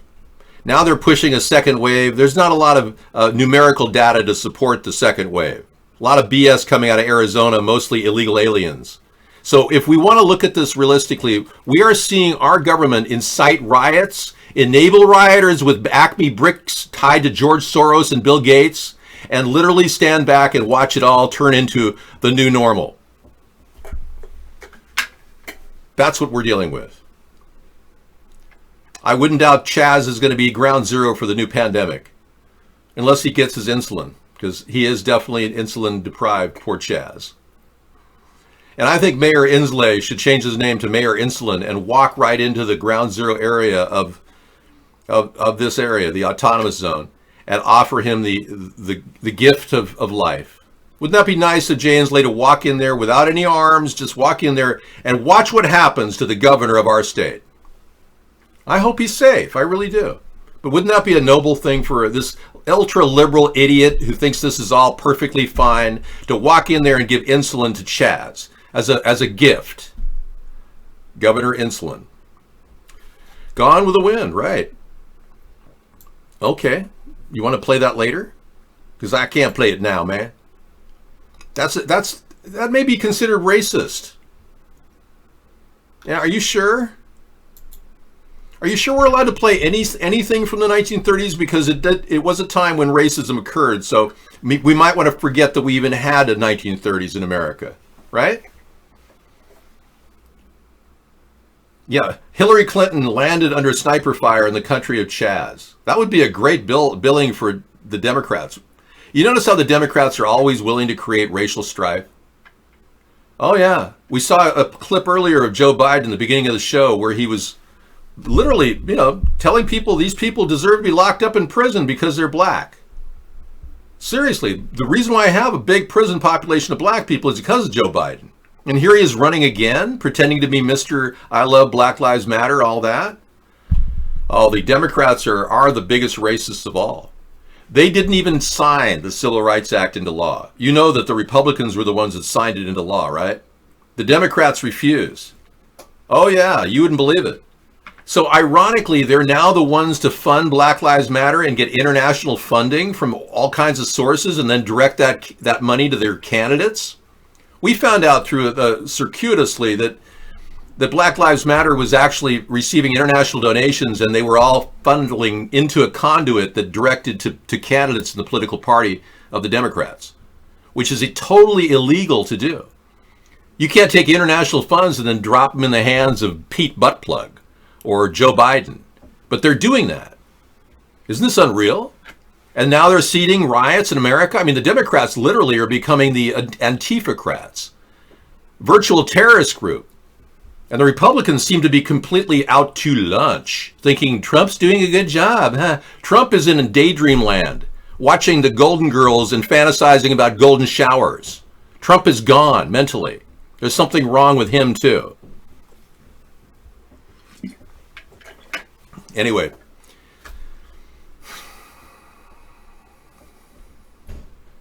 What we need is calm, peace.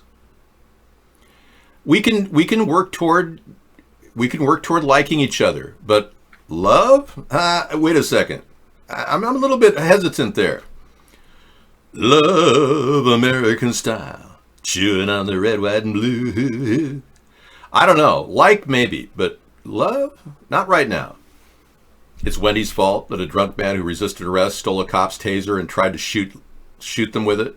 He died in the battle. I know. Commenced looting. It's Wendy's fault. Well, Wendy's didn't cause it, but I see your point. The police are dismantling an Antifa autonomous zone in Asheville, North Carolina. Not today. Good. Right on. Asheville, North Carolina. Right on. Somebody's setting up an autonomous zone in another city. You see, police need to step it up now. You really do. And law enforcement needs to do their job and make sure that they do it ethically, but with firm hand. Walk tall and carry a big stick in this matter. But if we let these people gain ground, it's just a matter of time, because the more people lose their jobs and get dispossessed, there's going to be more crowds. Pretty soon you'll have a herd of walking dead protesters going, Black Lives Matter. We want $10 from every white person. Or maybe $100 from every white person. You'll start seeing extortion like you're seeing in the autonomous zone right now. That's what's happening. Mr. David, see our newest false flag. Which is that? Here's a video from last night's so-called unarmed shooting of a black man in the city of Atlanta. See him turn around and point a weapon at the officers. The left is doing what it's taking. Okay, let's take a look. We do have video of the parking lot.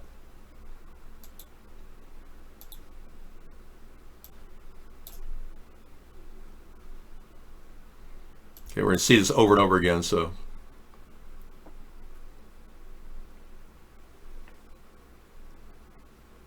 He's running away. He turns around and he uses the taser on the cop, and the cop then shoots him dead. Wow. So he shot that taser and hit the cop, and the other cop shot him dead?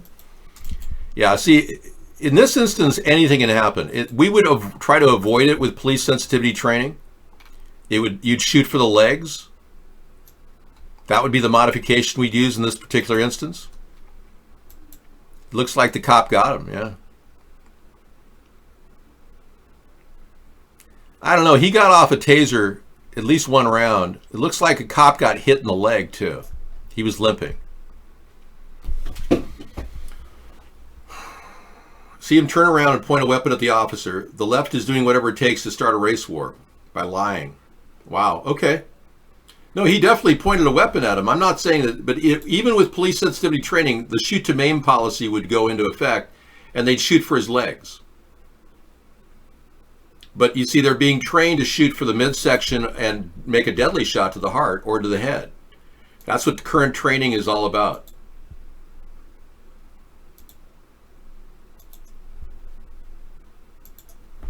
Should have shot the taser. Well, that's more possible, but again, shoot the taser out of his hand or shoot his legs.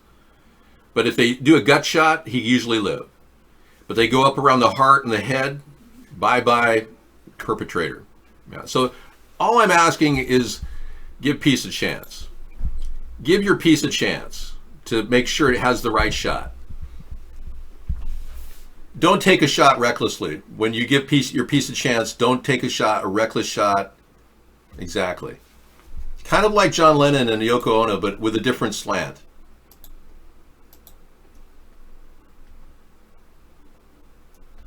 I like your take on it, though. Blaming it all on Wendy's, that won't fly, but I see your point. Just say no to weapons. As long as they're not, being used against you, then you can say yes to weapons. I don't know. Live stream Atlanta, Georgia. Wendy's is on fire. This could turn into another Wendy's being the epicenter of the autonomous zone in Atlanta if they don't get a hold of this. I don't think Black, Georgia's. Anything counter is kind of racist. So yeah, freedom of speech all the way. I'm here to help. I'm here to heal you. I'm here for it. No matter what the comments are, I'm open. I listen. I'm objective. I gotta go.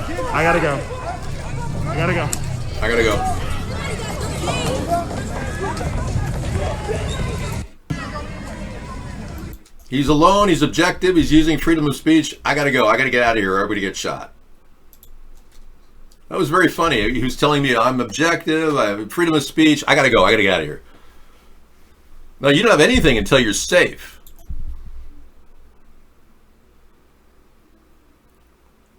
Yeah, I'd be training the military. No, well, absolutely. In a domestic violence situation, I would be training the military to go after the center mass.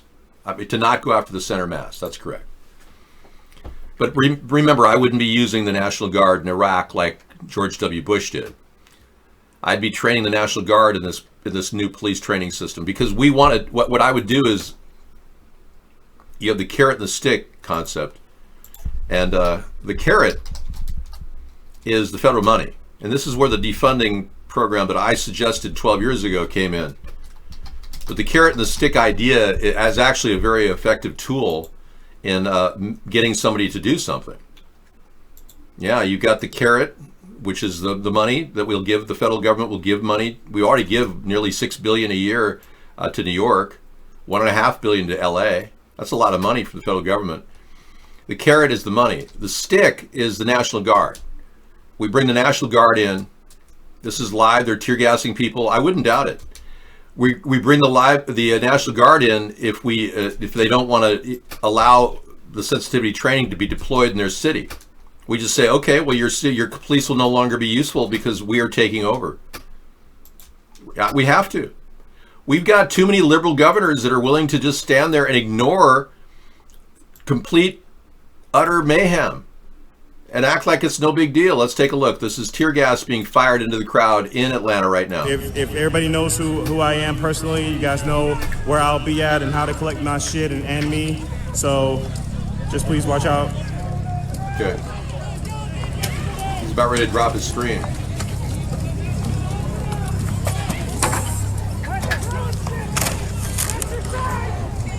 They're letting him film.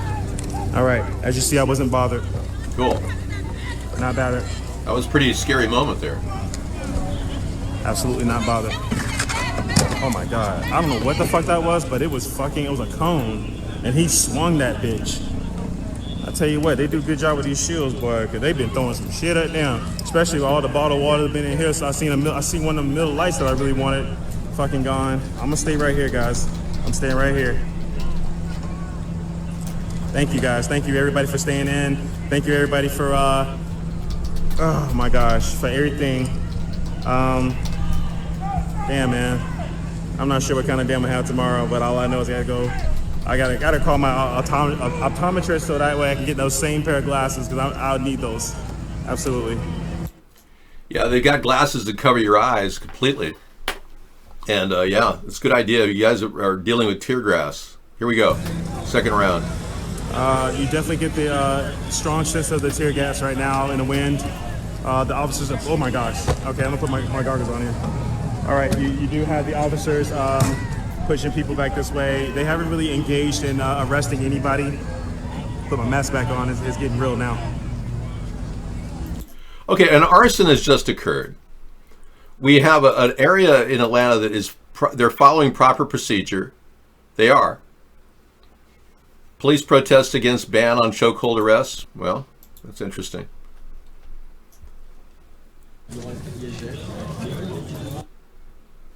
Here's a bunch of police officers that are really upset that they can't do chokeholds. They really feel that it's the only way they can subdue some of their people.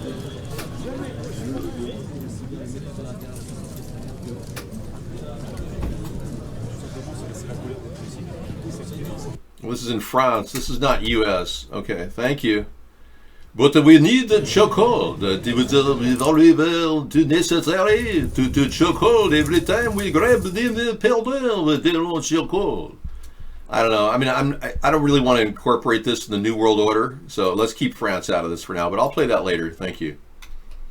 Wendy's is on fire. There was arson. There's a reason to contain the situation, and there's a good reason to not allow an virtually an autonomous zone created in Atlanta.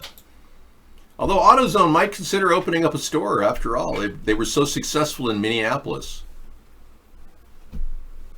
The thing is, as long as people are making money doing this, it's going to be a win-win for them. The Antifa group makes money from George Soros. Unless we get that stopped and Trump exposes Soros and his connection to Antifa and Black Lives Matter, and if Soros is there, then you got other people in the Democratic Party that are supporting this. You got people sending money to Black Lives Matter, not realizing they're supporting terrorism. You got that happening. Well, Soros wants to use this, hijack the situation black people are in, and they manipulate them and exploit them this way. It's easy to manipulate people who are already angry. So that's the thing. This is all about creating anarchy for these scumbags like Soros. All right, thank you. We won't be having a barbecue. If we did have a barbecue, it would definitely require you to bring your own. We won't be serving our alcohol. You'd have to bring your own.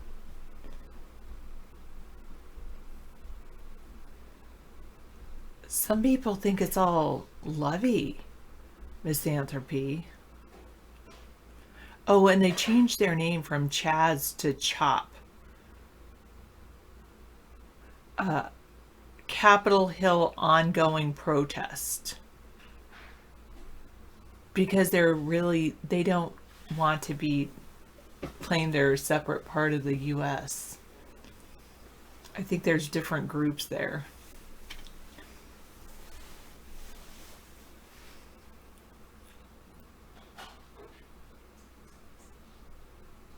Yeah, I know. I'm really glad I didn't plan a vacation this summer. I'm glad I went on a vacation last summer to realize how much I love it at my house. I love it here. So it's like I don't want to... Oh, this is no longer live. Where is it? Oh, this is live.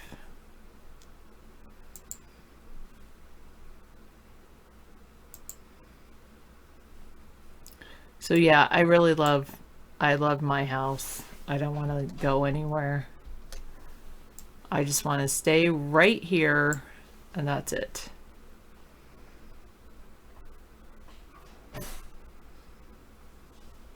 Ah, thanks, behavior. You're gonna knock on my door and 4th of July and bring your own barbecue too.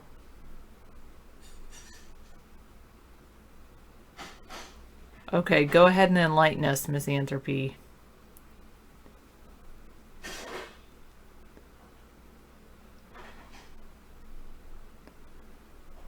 Misanthropy says this is reminding him of Scandemic all over again. Everyone's rambling, people are arguing, and he feels like he's the only one with a clue why it's happening. And that really he's going to say it's happening because of they're trying to control people. Yes, you are going to have to repeat yourself every day. Now you know what it feels like to be a teacher. I have to repeat myself every day.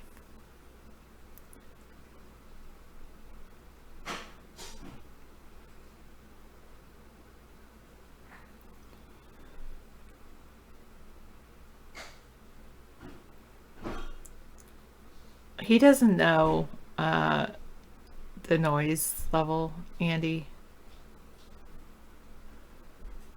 Well, did I, let's see, did I say it right? That this is all about elitists trying to control the population? Did you repeat it enough for me to say it, or am I off base?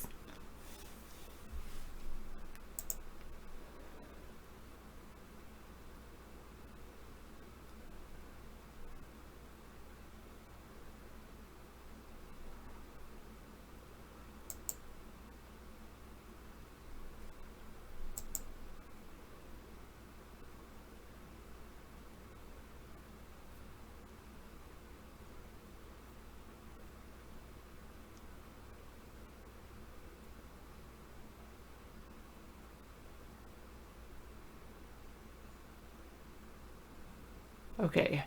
Cops were defending our rights during the scamdemic. You're probably going to have to wait a while for that, Easy Andy. I'm glad these guys are having their own form of a body camera, holding their cell phone.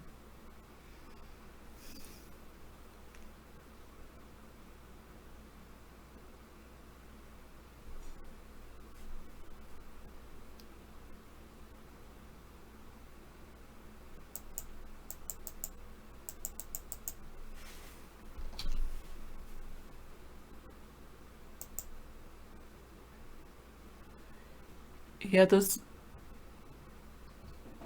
riot shields are interesting. So some are circles and some are big, tall ones. Man, the people that are the acrylic, the people are making a lot of money.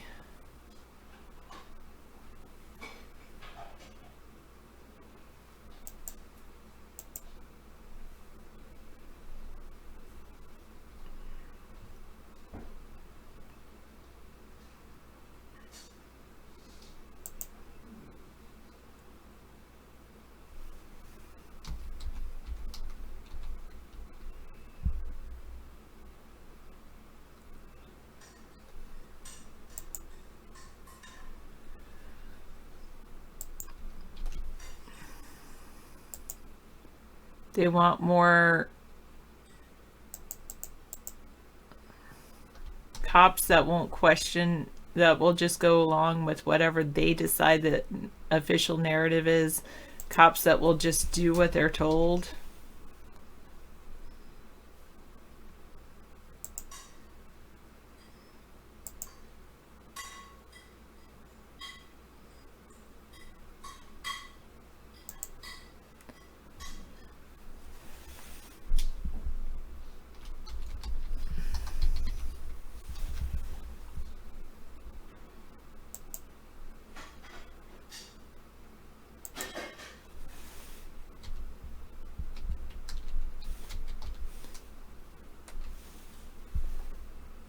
Oh, and this is all about mind control, is what you said, and all about control.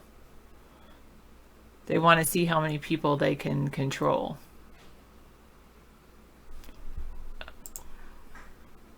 Right? If you want the audio, you're going to have to go to the stream yourself.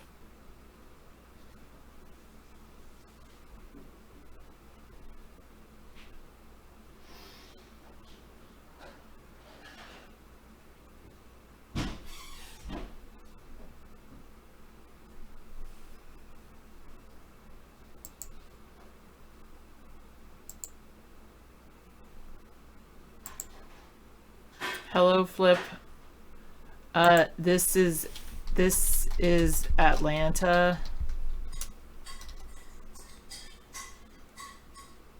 I believe it's Atlanta. Let me double check. Yeah.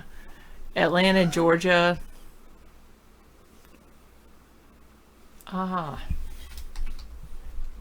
Nice to see you.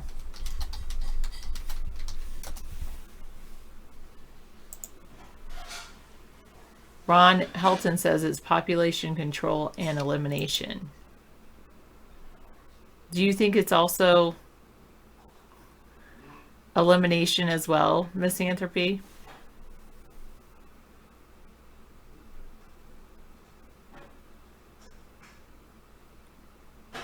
Well, I'll give it another week for more coronavirus spiking to happen.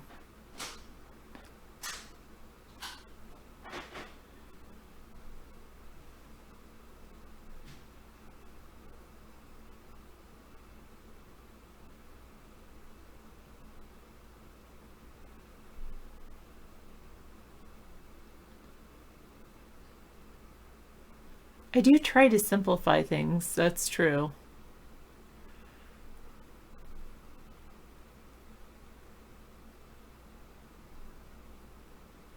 And they've got some nice shields. I like their helmet. I like the helmet on this guy. Look at this helmet. It's like a NASA space helmet. Man, I want to get one of those. And then he has another shield that goes on top of it. Oh, let me get this link to this one for you.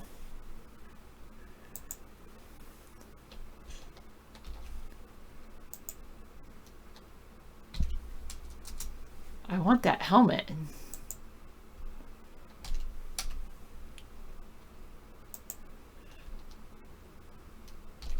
Okay, G guest 156 says Sarah, protesters who are impeding free citizens are being as oppressive and cruel as what they oppose.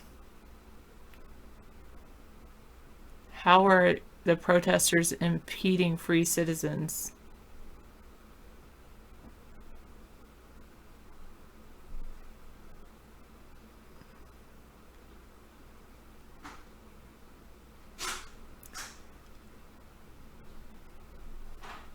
Don't worry, be happy says it's a cover for the financial irresponsibility of our government in combination with the Federal Reserve, who have realized we can't continue to print our way out of debt.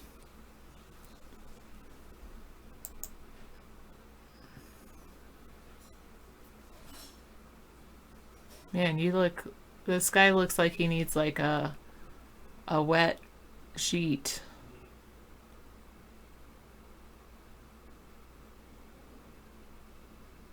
It's interesting, the police are all socially distanced.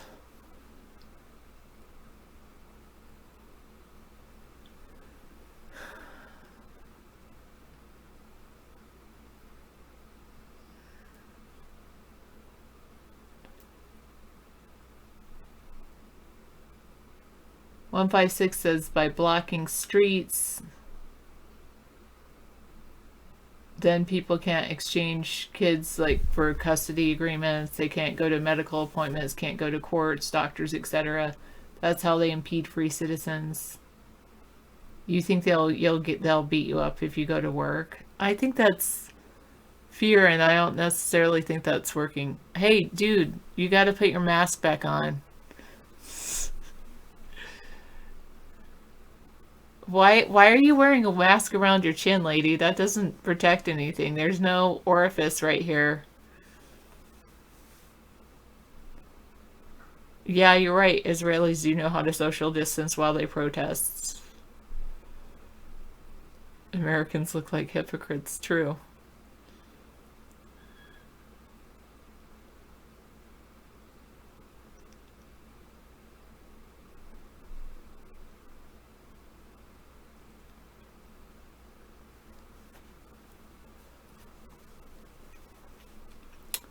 Well, Andy, I guess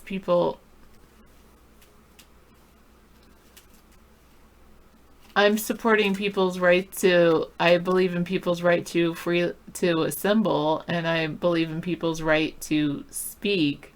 I believe that we have to defend freedom of speech, like this woman's right to say what's on her mind. I don't believe that in causing property damage. Why not? Why don't you allow people to assemble in the street? Why are you against people assembling in the street right now?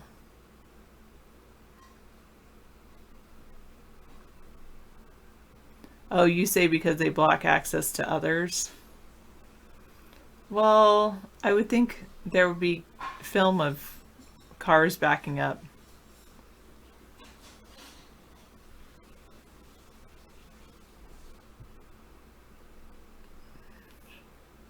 Well, I think that there's a large system in America, misanthropy. It's not this, and I would say it's not the same everywhere.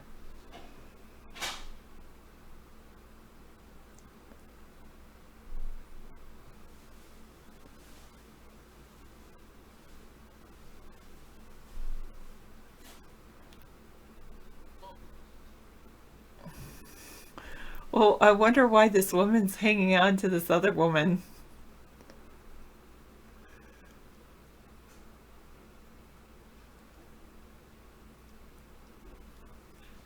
Do I have regret? Maybe.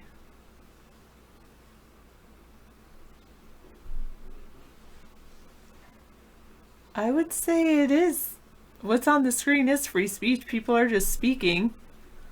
They're looking at the police and they're speaking.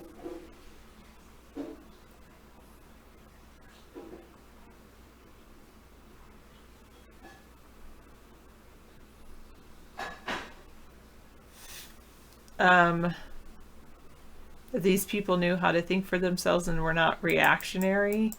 Would they be doing this?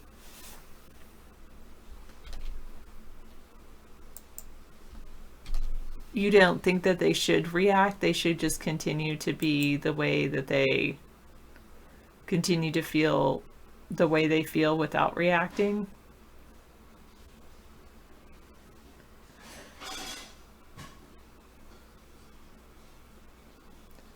You say, Sarah, there are other avenues. Okay, describe the other avenues. You have to walk in a certain line that people say you have to walk in. 156.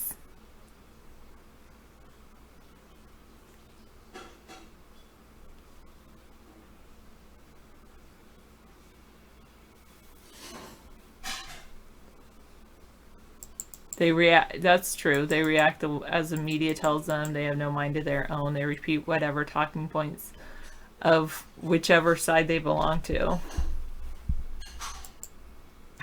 I thought he was allowed to join our show. Ogre, has he been hushed or something? This is not. I'm not looking at any smash and destroy right now. I'm just looking at people standing. So there's no smashing or destroying happening.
I don't know if this is the guy I was...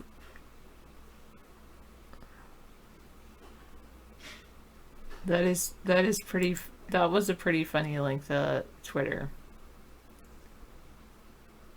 Yeah, you do have a good point, Misanthropy, which is why I usually interact with you. And then people are like, why are you interacting with Misanthropy?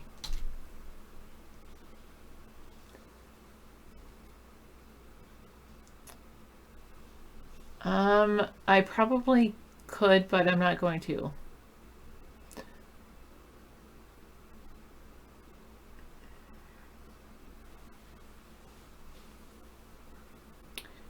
"156 says you can't solve problems with the same level of consciousness that created them. Treating cops as if they're all bad people and committing property damage is not the answer. It doesn't create space for dialogue."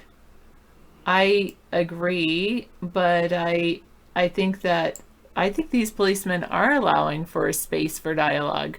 They're letting people say their piece. I like this helmet. This helmet is so cool.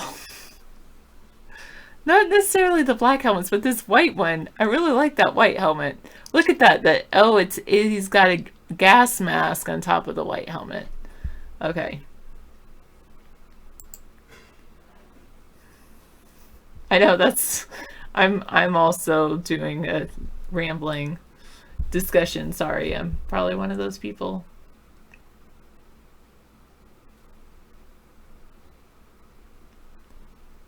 People can be in the streets. Well, maybe they should all stay home because, the coronavirus could hurt them. No, Mad Dog.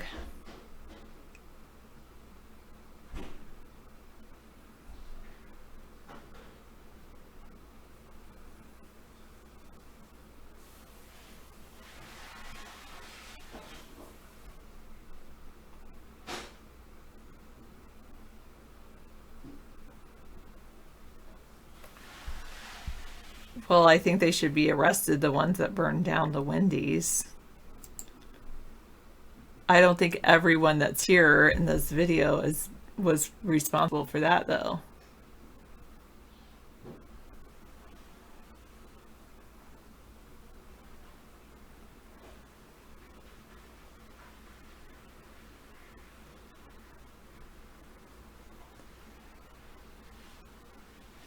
So he's holding on to some kind of thing 2 hours ago.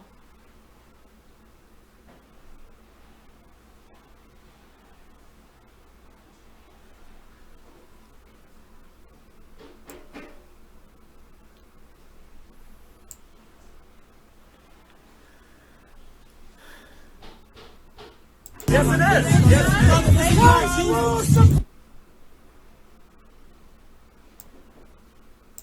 He's trying to protect his property. This guy's trying to protect his property.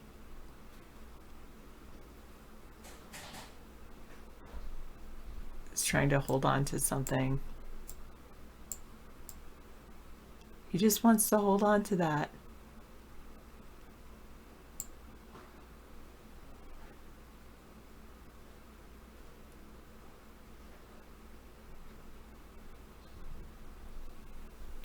I guess they're doing a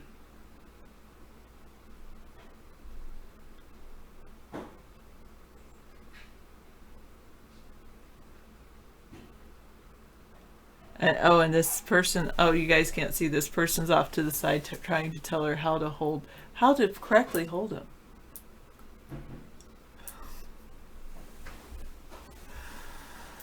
Oh goodness.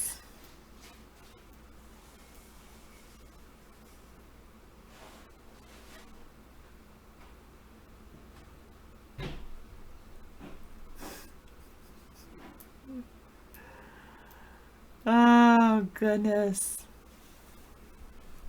I would say that if each person was autonomous, like living up but the only place to do that now is Alaska.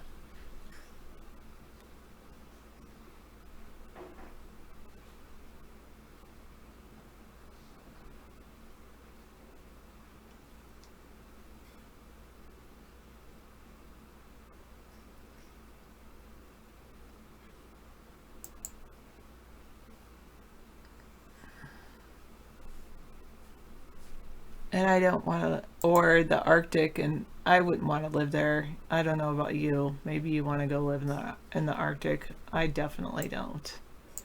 No, thank you.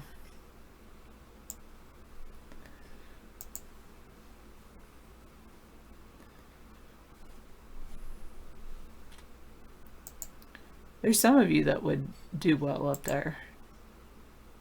Back to Atlanta.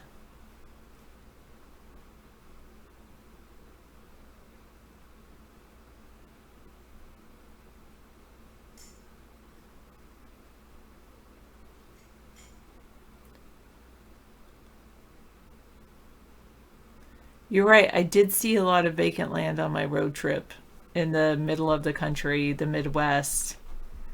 Ugh, I wouldn't want to live there either. I really like where I live now.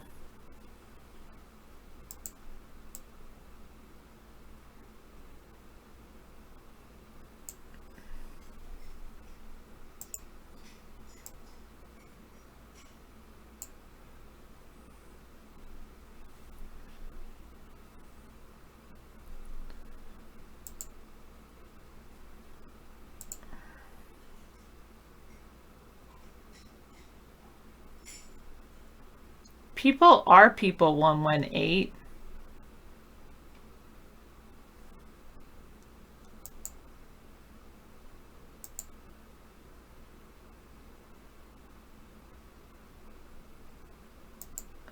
No.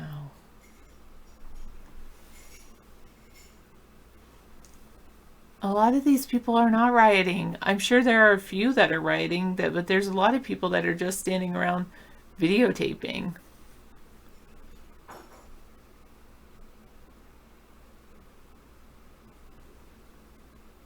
Looks like they put out the fire.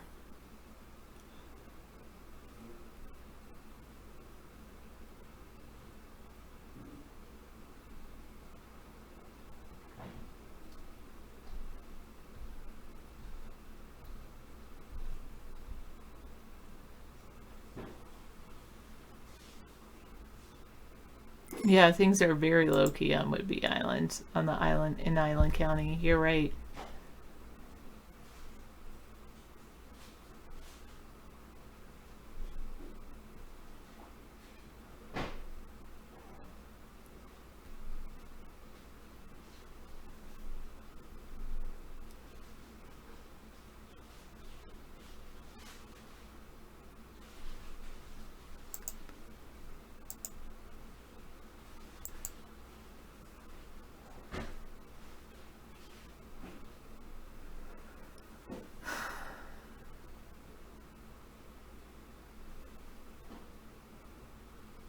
There's probably a reason that they're using all of their, say when you use nothing but emotion for all your problems, that's not normal. Maybe there's a reason that they are using all their emotion for their problems. I like how the police officers are just trying to remain calm.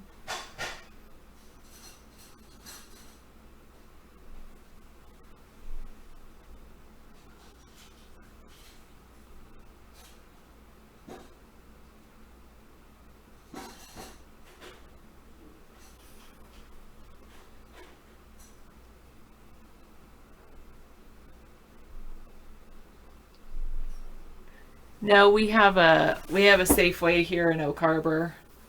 We have we have 3 grocery stores, soon to get a 4th grocery store in Oak Harbor. We have a Home Depot. Yeah, we have like a little micropolitan community.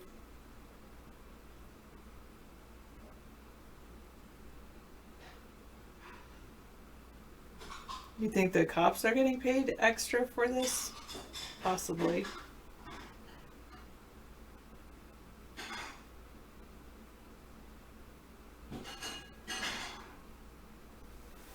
Alright, I'm going to pause this and see if there's one of Seattle going.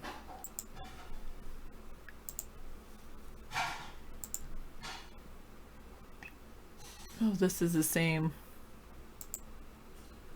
one. I don't know why I have 2 of these going.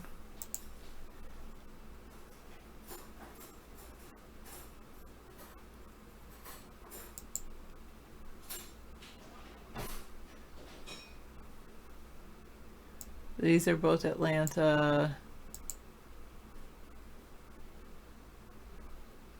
It's another perspective on it.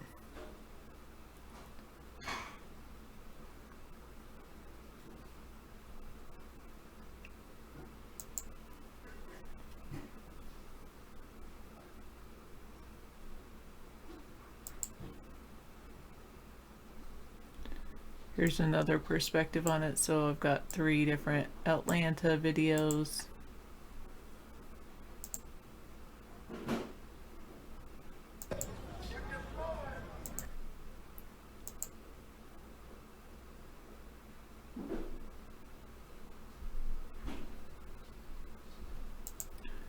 Okay, and then let's see, this is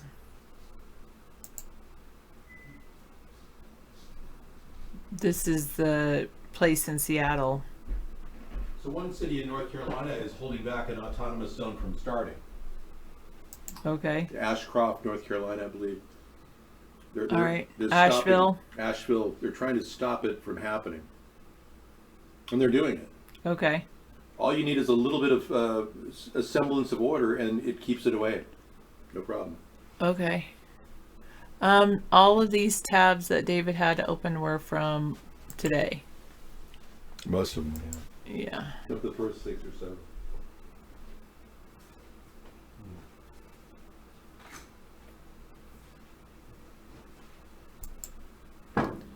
No, I'm not gonna unban your other accounts. Wow. The birds wiped out all the food. That's good. There you go. Want to go fill it up? Good night, Odin the cat. Yeah. Great.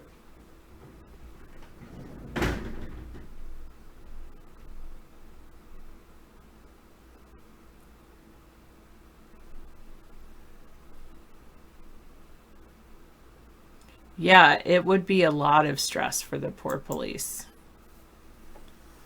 officers. They have a very stressful job. I'm glad I'm not a police officer. Yeah, I'm gonna wait. Looks like they knocked probably a chipmunk knocked it all down. Oh. But the bunny rabbits are licking it up. They're like loving it. Yeah, the bunny rabbits will be eating all night long. Yeah, I'm gonna wait.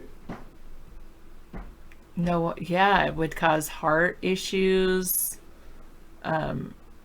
Yeah, I would say the stress from the job of being a police officer would probably cause health problems in their lives.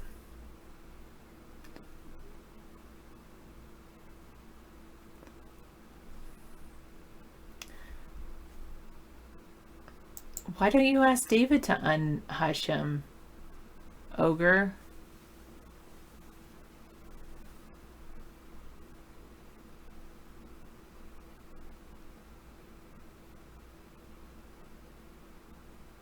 Yeah, you're right. And mentally, it's like post-traumatic stress disorder. Yeah, physically and mentally, it's quite a strain.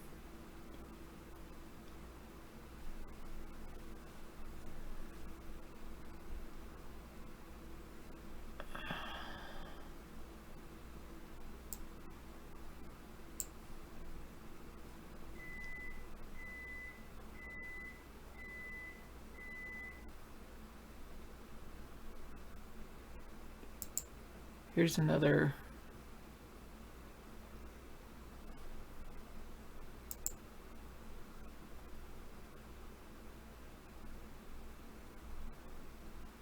Live image.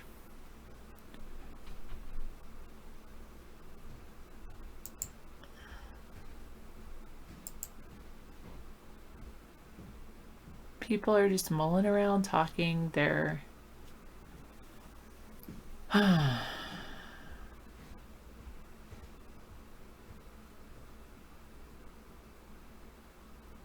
Yes, Oak Harbor can turn into a vacation destination, especially around 4th of July.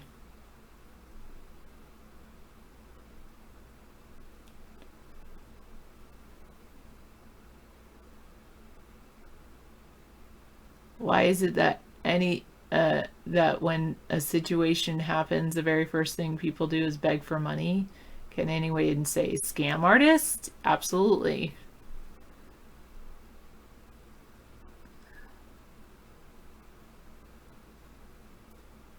Well, I'll tell David that when he comes back.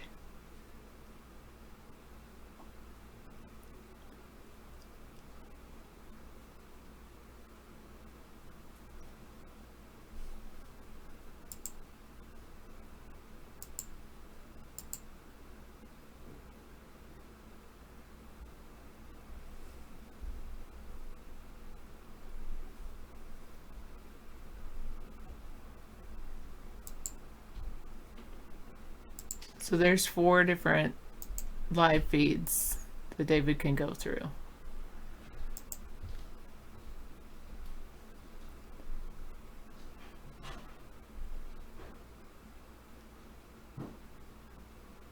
I will ask David to unban you and unban that username, and I'll explain to him what you claim is going on.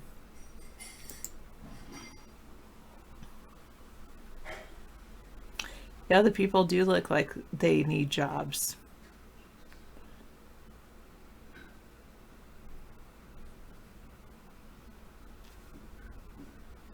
This is Atlanta, and this is downtown Seattle. This is in that Capitol Hill neighborhood of Seattle.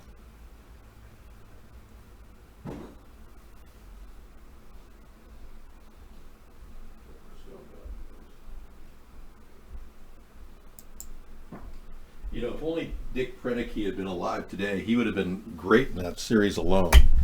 Dick Proenneke, you know?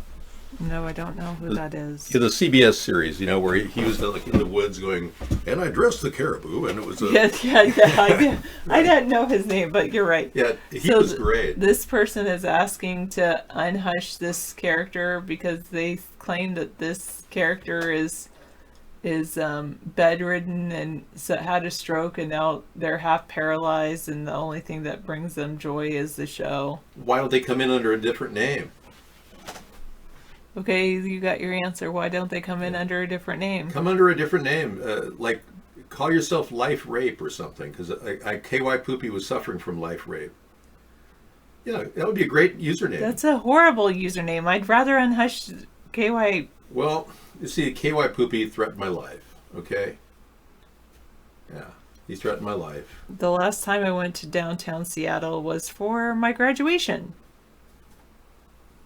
which was in September. That was fun. I'm glad we went then. I can't imagine going now.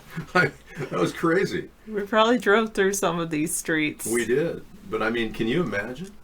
The whole area is now run by hoodlums? I don't know. I mean, I've seen pictures of like art and... Have you seen the tent where they rape people? No. I haven't seen that yet. No, and actually...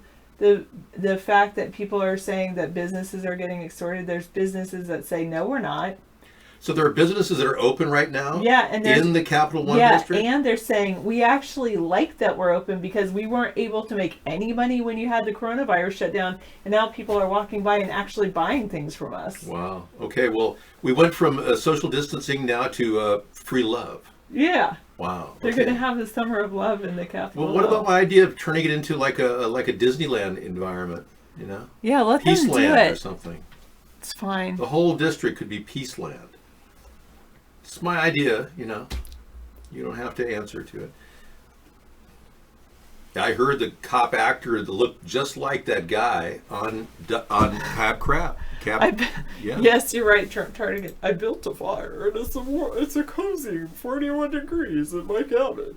Some people are saying that the guy Chauvin, the officer that did those terrible things, is actually a cash cab guy. No. You know, he looks a lot like him. Yeah, Chauvin. but I don't believe it. Yeah, I don't either. It's hard to believe that. Okay, I'm gonna okay. Out of kindness and in the inspiration of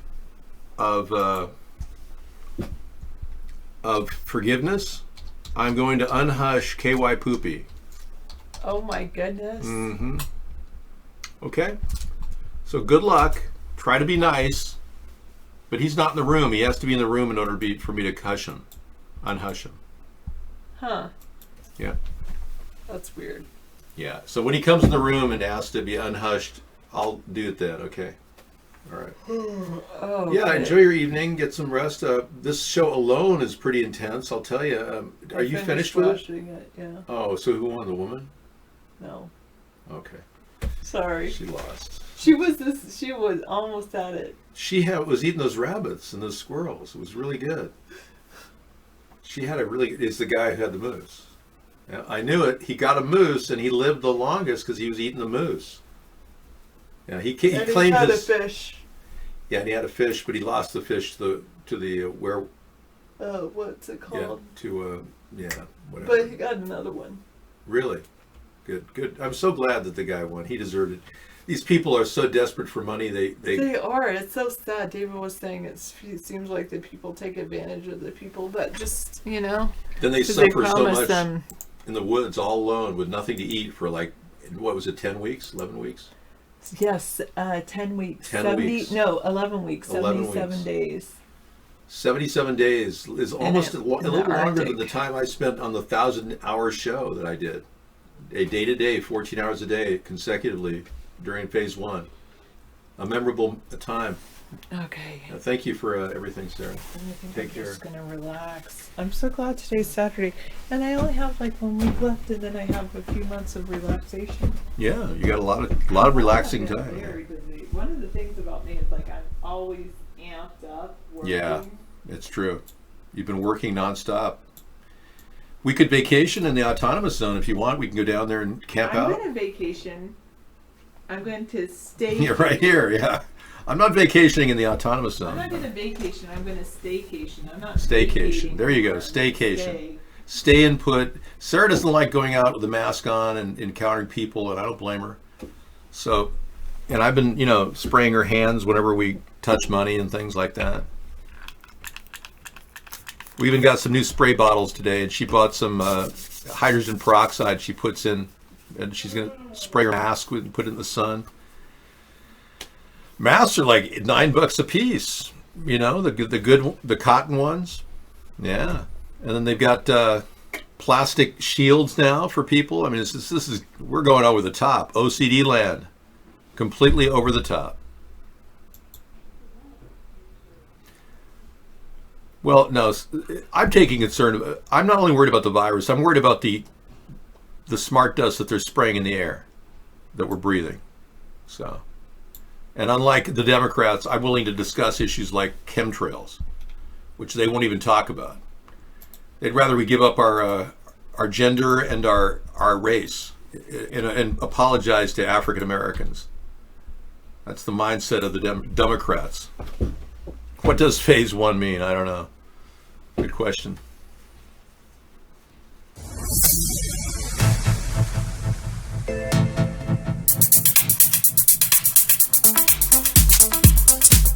Okay, good questions.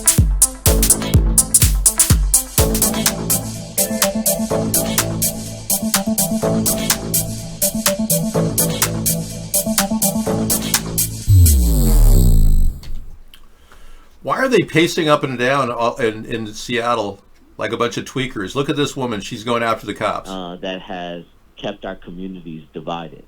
Atlanta City Councilman Antonio Brown on the phone for us tonight. I'm sure we'll be talking more in the days and weeks ahead. Thanks very much. Bobeth Yates, we see you, Bobeth. We're looking through your camera angle there, and we see you moving around with activity. Yes. What's going on? Well, we're seeing the riot police start moving up. You can see them as they're starting to push protesters back. We also just saw another group of law enforcement, about 10 of them, just leave the scene. But as you can see, as riot police start making their, excuse me, ma'am, as riot police start to make their way towards us, the crowd is also moving. But it seems as if they're leaving the scene. The last group, because protesters are still behind them, but it's, they're just kind of walking away. So at this point, I would say at least like 20 or so people, and they're just like walking, but the crowd is on the backside, so we're not sure if they're just leaving the scene or what, but You're seeing it live right now. The police are retreating, folks. They want this to become an autonomous zone. They're allowing arsonists to take over the area. Watch this. You can see some protesters now throwing water bottles, but they seem to be leaving the scene. Some of them are even taking off their gas masks. Another group went into the Bearcat just a moment ago. So it looks like they're wrapping up for the night and leaving protesters here. So let me see if I can ask one of them. Are you guys leaving the scene? Are you guys leaving? Are you leaving the scene? Well, they didn't answer, but it does appear to be that way. Yeah. So they're definitely on this side, and as they kind of wrap up, you can see some protesters kind of following them, kind of taunting them. But for the most part, again, some of them have taken off their gas masks and seem to be, you know, getting on the entrance to the highway where they blocked off. Wow, that's unlike anything we have seen before, Bobeth. What are protesters doing as those officers retreat? They're kind of taunting them, you know, yelling at them, telling them, you know, go, and screaming obscenities.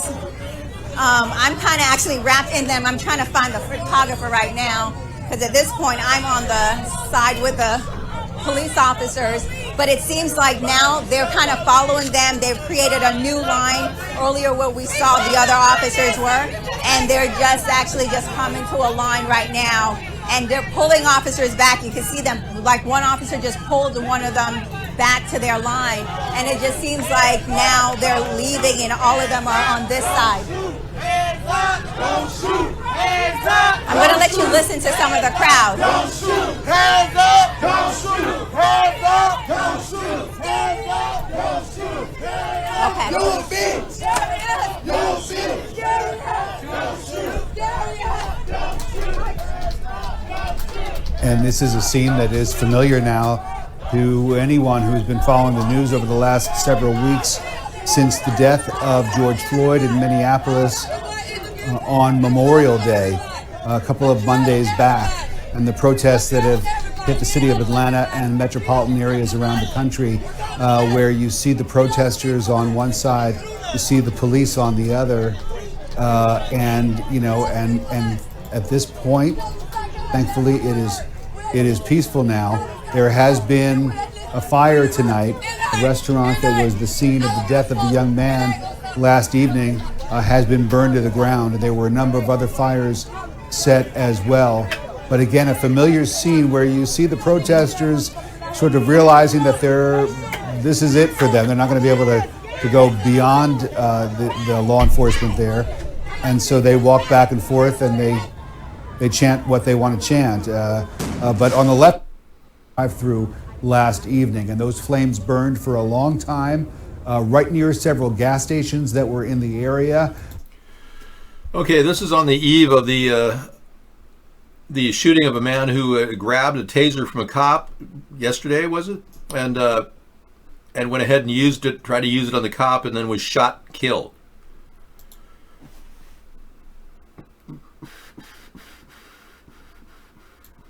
Got a live stream over there. And I called it Atlantimus zone, for lack of a better word. But it hasn't been established. It's just, this is the country's allowing all this anarchy to occur. And the government's turning a blind eye really to a lot of these protests by not even addressing the big issues. If Trump was more proactive in coming up with a solution for America, like police sensitivity training, like I'm talking about here, but he's waiting on Jared Kushner to find a way to solve the problems of police brutality. And this really should be about police brutality. That's what I'd frame it about. But it's so much a Black Lives Matter issue for a lot of white people.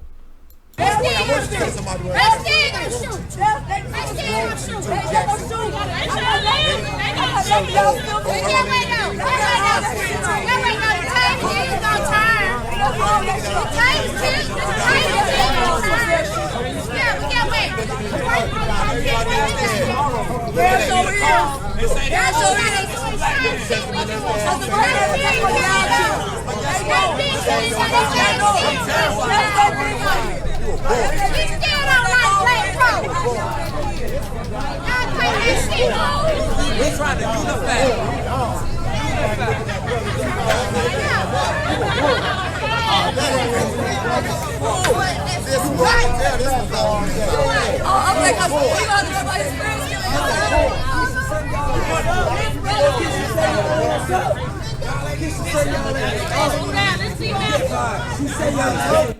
Yes, they say a lot of times they hire the worst criminals to give them a job in the police force. So you got a lot of this going on back and forth. Police know that their job really is at stake. It's not a question of, if they surrender their position, they won't have a job. So it comes down to economics for a lot of these people, whether they support a society that pays paychecks or whether they want to give in and become part of the mob.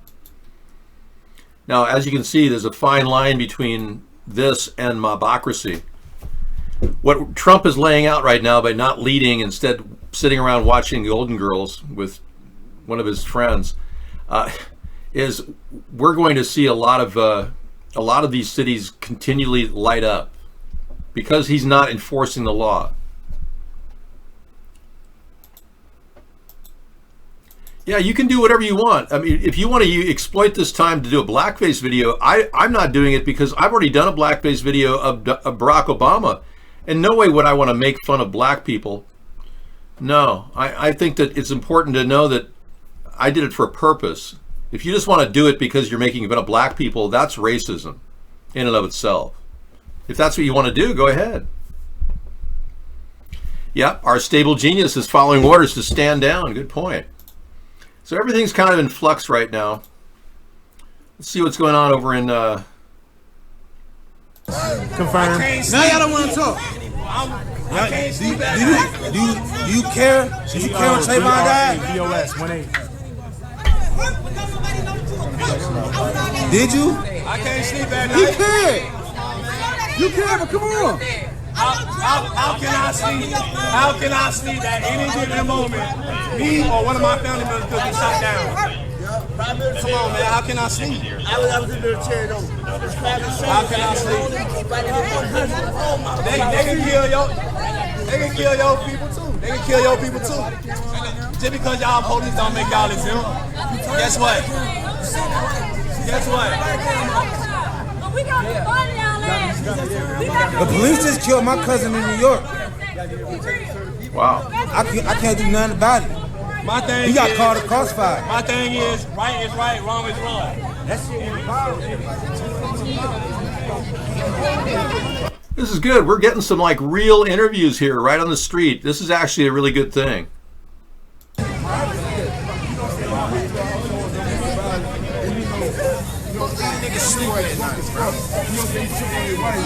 They apologize. You know they ain't gonna do nothing, but you know what I'm saying? But you understand that because you know what I'm saying, you from here, you've been around us. You know what I'm saying? But like people that ain't been around you, so they get ready for this shit to be over with. Yeah. You know what I'm saying? They get ready for you gotta go home, go to sleep, like ain't that happen. Yeah. Wake up like we've been doing. You know what I'm saying? Like everything that I ever been scared of, I try to destroy. Because like I'm scared. That shit still going on. So it's niggas is wild as now. People that's heroes in our community. And now they're scared. People that got courage. Like what y'all been saying. Come to our community and talk to us. You know what I'm saying? This is about as close to an interracial rap session as you got, you know? So, hey, at least you get a chance to talk. Protesters face off with police, erupt around the metro Atlanta area. Chat is disabled for this stream, so we're going to kind of like keep an eye on this. See this video. Mr. Brooks had allegedly fallen asleep in his car at the drive-thru of the Wendy's there on University, and it was causing quite a backup. And that led to the police responding to the scene. And you can see Mr. Brooks there running away and turning briefly behind him. He had apparently gotten his hands on one of the officers' taser gun. So Mr. Brooks was simply falling asleep in his car and he was tased. Yeah, that's terrible. I mean, my shoot to maim policy is a better solution. This man would not be dead right now if they had just shot his legs or his arms.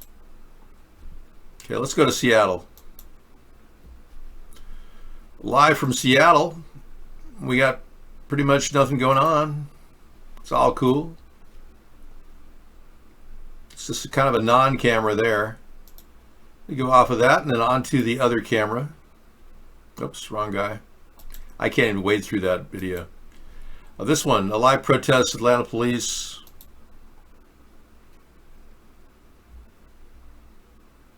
There's Seattle itself. Not much going on. Pretty mild. There's no audio on this feed, so it's just people walking around. Looks like they're having a group prayer session or something in the corner here. Let's see if they're talking to the media or something. Let me zoom in on it. Oh, I think we've got a circle jerk going on in the middle of the party. Yeah.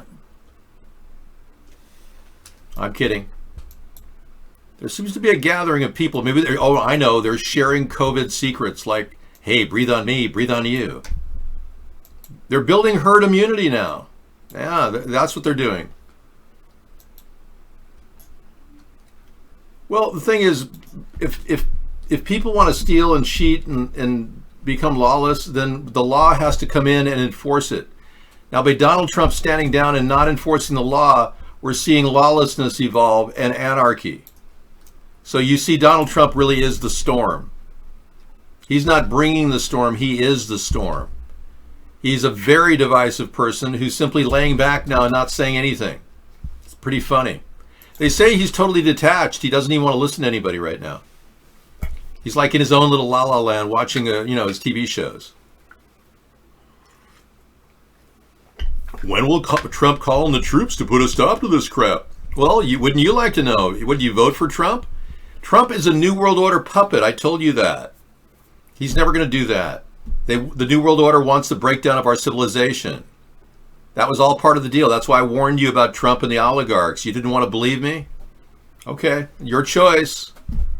Yeah, I told you so. That's the most pathetic protest group I've seen, at least the gay. It does seem like everyone is kind of like hanging out and partying. Do you think that was for show, that whole Atlanta scene? Do you think that's part of the mock theater that the Masonic group are putting on right now? It almost looked fake. It's like, I lost my brother in New York, man. I mean, everybody had a story. Wasn't that weird? It's like everybody was telling their story. It's like, oh, wait a second. What is this, romper room? It's showtime. I don't know. It looked a little fake to me. But our resident experts on fakery are not in the room right now, so we can't really rely on our debunkers. With major breaking news this hour, the mayor of Atlanta just announced several big moves in the wake of a deadly police shooting. The city's police chief is stepping aside, and the mayor is calling for the firing of the police officer involved. This, despite law enforcement suggesting that new video they just released shows the suspect did make a threatening move, and police reacted. So let's explain how we got here. There have been protests throughout the day in Atlanta after cell phone video emerged of the deadly shooting of 27-year-old Rayshard Brooks. We want to warn you, this video may be disturbing. Police say they were called to a Wendy's on a report of a man sleeping in his car and blocking other drivers. After they woke Brooks up, they say he failed a DUI test and then resisted arrest, getting into a scuffle with police, which continued for some time before he's seen on the video getting up and running from the officers. But the Georgia Bureau of Investigation came out just a short time ago to say the video doesn't tell the whole story, promising to release their own video. Well, just a few moments ago, they did. Take a look. It's surveillance video that picks up after the cell phone video ends with Brooks running from police. And it appears to show Brooks turning toward police and firing the taser. Police fire, and he drops to the ground. Atlanta Mayor Keisha Lance Bottoms weighed in just a few minutes ago, calling for quick action against the officer involved. While there may be debate as to whether this was an appropriate use of deadly force, I firmly believe that there is a clear distinction between what you can do and what you should do. Say what? Now, this is exactly why we need to have a new can-do policy of police sensitivity training with a shoot-to-maim law versus a shoot-to-kill law. If he was aiming a weapon, but not a deadly weapon at the officer. So a commensurate action would be to take a deadly weapon and shoot his legs out from under him. Not to shoot his body or the upper torso or his head, his legs. That would be the modern approach. That would be the big shift in the way we do our policing. And that might save 1,000 people a year from dying. Maybe. Because right now we're on track to lose 1,000 people every year, which is and then most of them are white, believe it or not. Yeah. A majority of them are white who are being killed by cops, and more than half of them are unarmed. They don't even have a penknife. And a quarter of them are disabled. Of black and white people, and Asians, and Hispanics. Now, Donald Trump said when the looting starts, the shooting starts. Why would he say that and not back it up? So in other words, Donald Trump's loose lips, which sinks ships, mouths off and it cries wolf like a little baby, and then the whole world lights up, and then he backs off and does a golfing trip. Seriously, this has got to be the worst administration we ever had. And you Trump supporters are going to have to back out of the Trump alley. Yeah, you guys are like so far up the alley, it's not going to help our country if you don't unite in the center. Now, I'm expecting Democrats to leave the Democratic Party because I call them the Antifa-crats now. Joe Biden won't legalize marijuana, which is totally uncool. The Democrats won't address the issues that I bring up every day about cleanliness of the air, the water, the GMOs in our diet, all of that. I talk about things that are really important to our physical life, like our environment. The Democrats ignore it. Similarly, the Republicans don't talk about those things either. And neither party is forming any effort to unite with the other side. So why not unite in the middle under our Bill of Rights? That's the thing I'm trying to pitch for people. Why not just keep focusing on this? Because the Democrats want to take away your Second Amendment right to bear arms. The Republicans and the Democrats want to take away your right to assembly with the COVID social distancing that went on. And both parties proving that they don't want to actually enforce the law, which is equally disturbing and also indicative of a New World Order plot to take over our country. You heard me. And Trump is not exactly what we expected him to be. But my husband is real. He's raw. No, your husband is fake, and he's pretty much, overcooked. Okay? Yeah. Too much sun lamp activity. I didn't see many chemtrails, but I was so focused on my tasks. I do a lot of stuff during the day, like Sarah and I. We go out and take care of things. Yeah, we go out and take care of things, I couldn't really look in the sky too much. I was too focused. We had kind of an overcast day, though, so if there were chemtrails, I wouldn't have seen them, right? Yeah. I agree. It's not possible to shoot someone where you want always when you're under pressure and when seconds matter. I agree. But if you're trained to if you see a weapon pointing at you that you know is a taser, duh.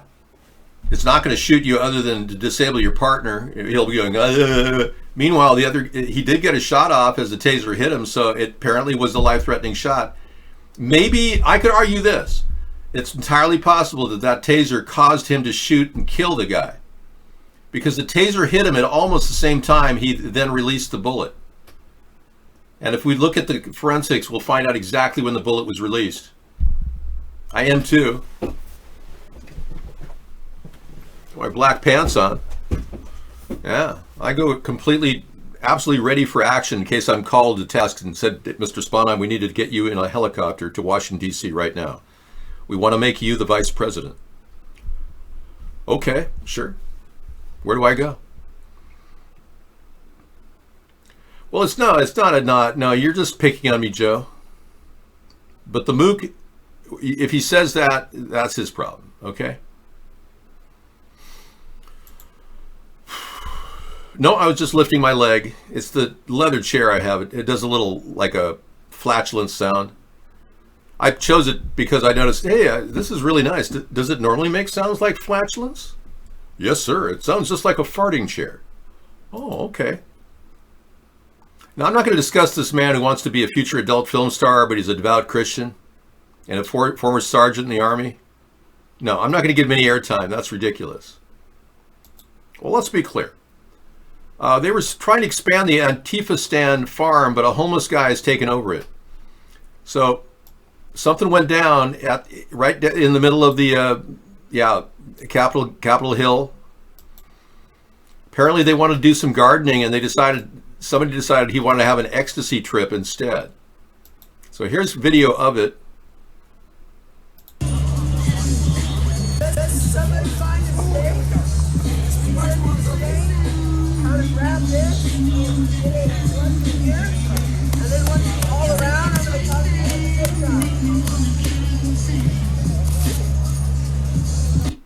Wow, it really looks disorganized.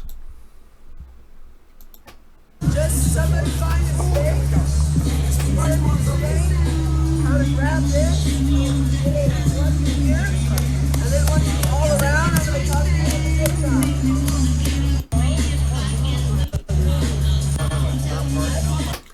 Well, I don't know what to make of that. It's like they're not going to be able to grow much while they're walking around doing their performance art. And Donald Trump has come up with some very good solutions, like how to save water. As you know, he's got kind of a water thing going on, being he's autistic. He likes to see water flush. Well, now he's thinking to save water, we will use Gatorade to water our crops. The electrolytes, it's what plants crave. I don't know. I think that was just a funny meme. I don't think he would have said that, no. It seemed funny, though. It was funny for a while.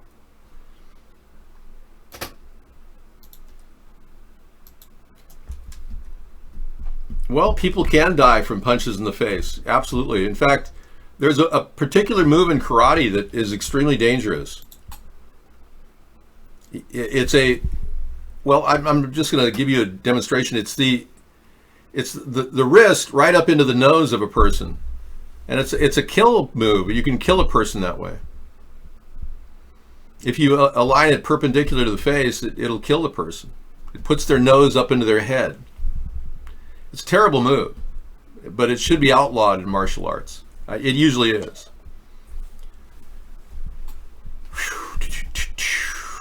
It's just as dangerous to collapse a trachea. So, I mean, there's all kinds of moves in martial arts that are very deadly. I would love to help you. Get me to the White House and I will help you. I've been censored for 12 years, folks. It would be a complete reversal of my lifestyle. But I would love to do it. I would love to help fix this country, but who wants to at this point? I've been trying to for 12 years, ever since 2008, when I first started this effort to beat Barack Obama in a race which was completely rigged. I decided to run for a president. And I said, no, we need an honest person in the presidency. We can't have these liars, because I perceive Barack Obama to be a liar. I still do. I still think he defrauded the American people, a homosexual married to a transgender, claiming to be a Christian. I mean, the whole thing was bizarre. You gave up on life in 2016? Well, hang in there. You know, I put everything in freeze frame. So in 2008, I started this. Here I was, right out in front of my house. I'd done 54 straight days of broadcasting, 10 hours a day, and recently I just did 71 straight days of 14 hours a day. Hi, good morning. As you can see, I'm still wearing the shirt I wore last night and yesterday at Blog TV. It's exhilarating to do Blog TV. We've been having an incredible time. This is in fact day 54. I thought yesterday was day 54, but we did a recount, and we determined that today is day 54 as we approach the election.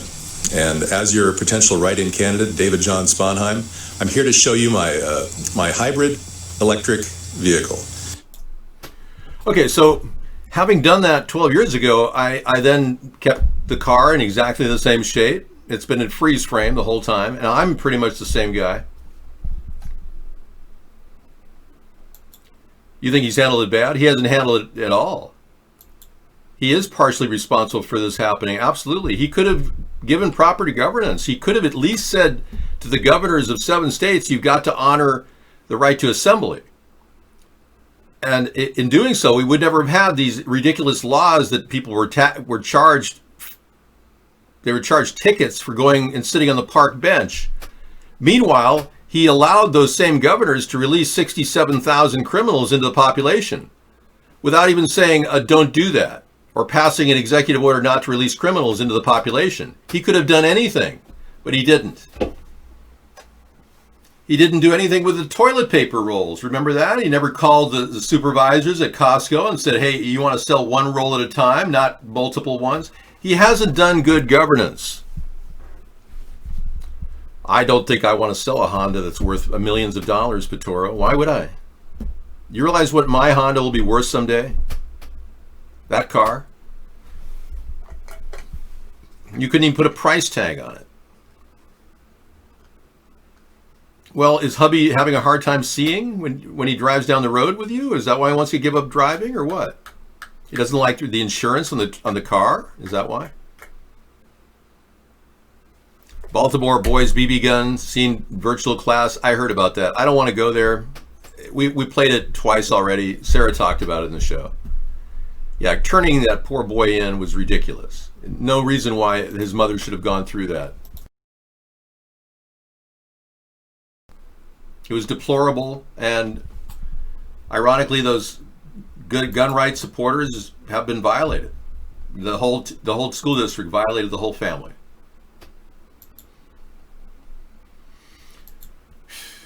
No, blacks did sell slavery. In fact, the ancestors of Barack Obama, the Yemenis. Well, let's be clear.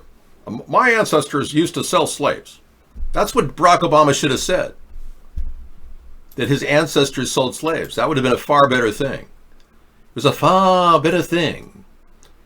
Yeah, the Yemenis were known for their transport of slaves, and Nigerians sold other Nigerians, especially rival clans of people.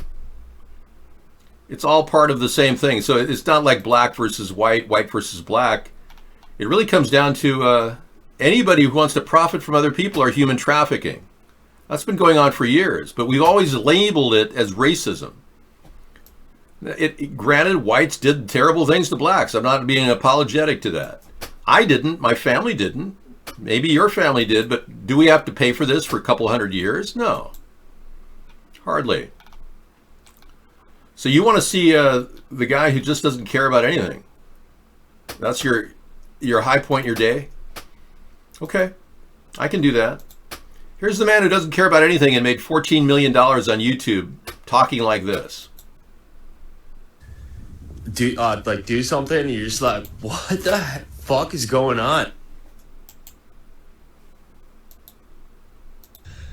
Hey, do you ever wonder, like, what is going on? I mean, like, do you ever, like, wake up or do something, and you're just like, what the fuck is going on?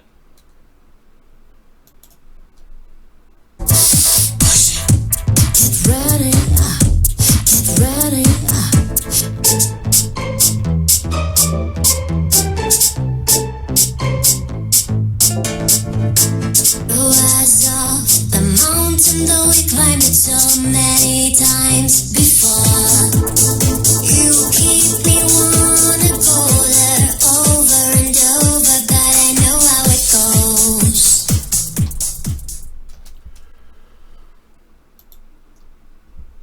Okay, I added the section where he's walking on the freeway. Yeah, I played with the video a little bit, but the fact is the guy has been enormously successful saying absolutely nothing. And every time I speak the truth every night, I get censored. And you don't understand the gross irony of that and how awful it is that you're supporting that man instead of a man who takes his life in his own hands every night and fights for your truth and the truth of this country.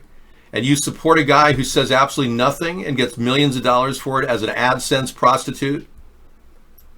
I don't think you get it, man. You can't sneak the message in and keep the account.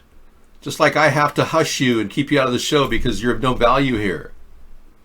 Yeah.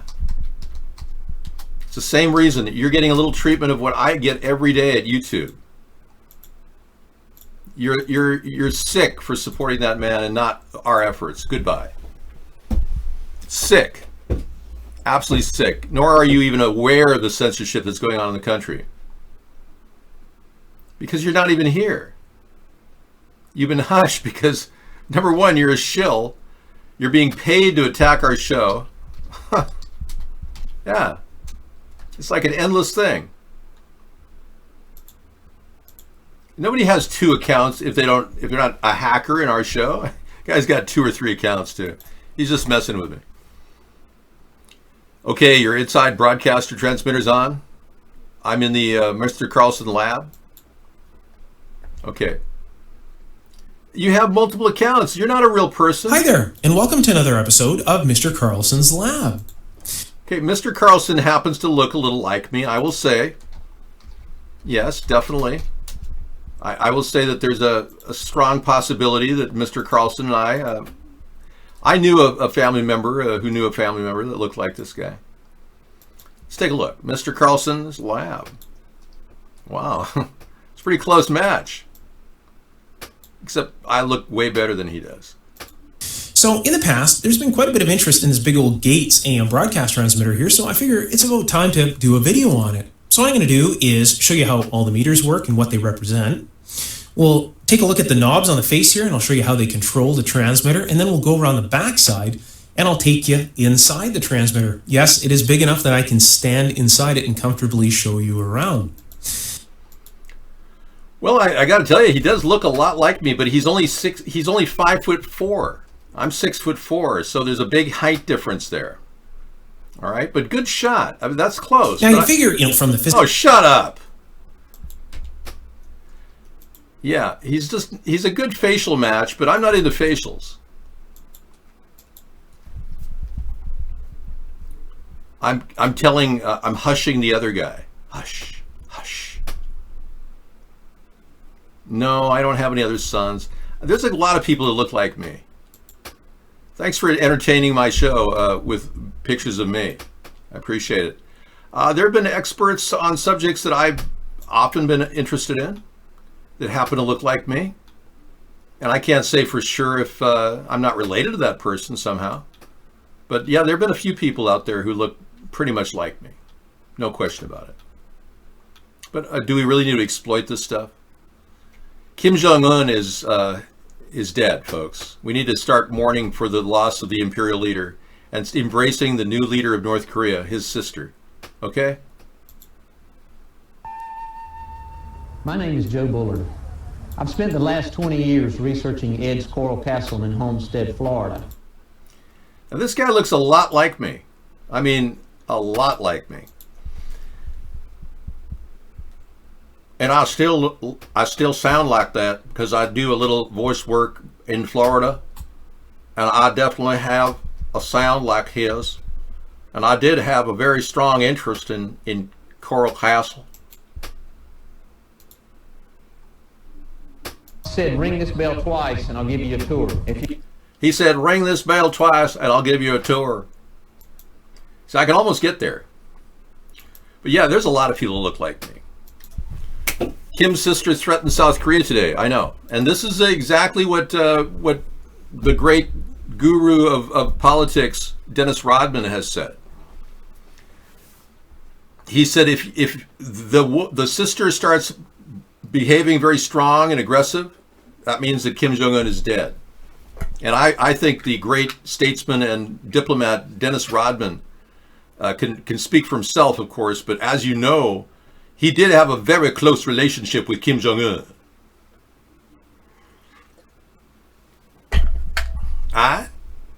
So we can assume that Kim is dead. So there are a lot of things changing in the world that we don't really know specifics about. Fathers per Health and Human Services. We have a lot of fake information going on out there. We've got very little knowledge about people talking about the black-on-black crimes that are extensive, and basically Black Lives Matter doesn't address that at all. And Black Lives Matter only pops up during election periods, which is another weird anomaly, which means they're being used and exploited for elections. Yes, the Atlanta police officer who fatally shot Rayshard Brooks has been terminated. Now, I did not have a full picture of Rayshard Brooks. I want to put a face behind that man because I just saw him at a distance, and now that he'd passed away, it's very important that we talk about him.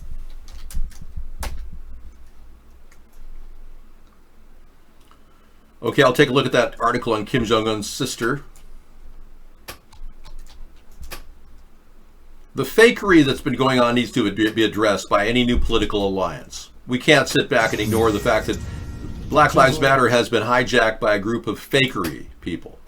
People using and exploiting the rights of blacks to push their agenda, breaking down and destabilizing our political structure.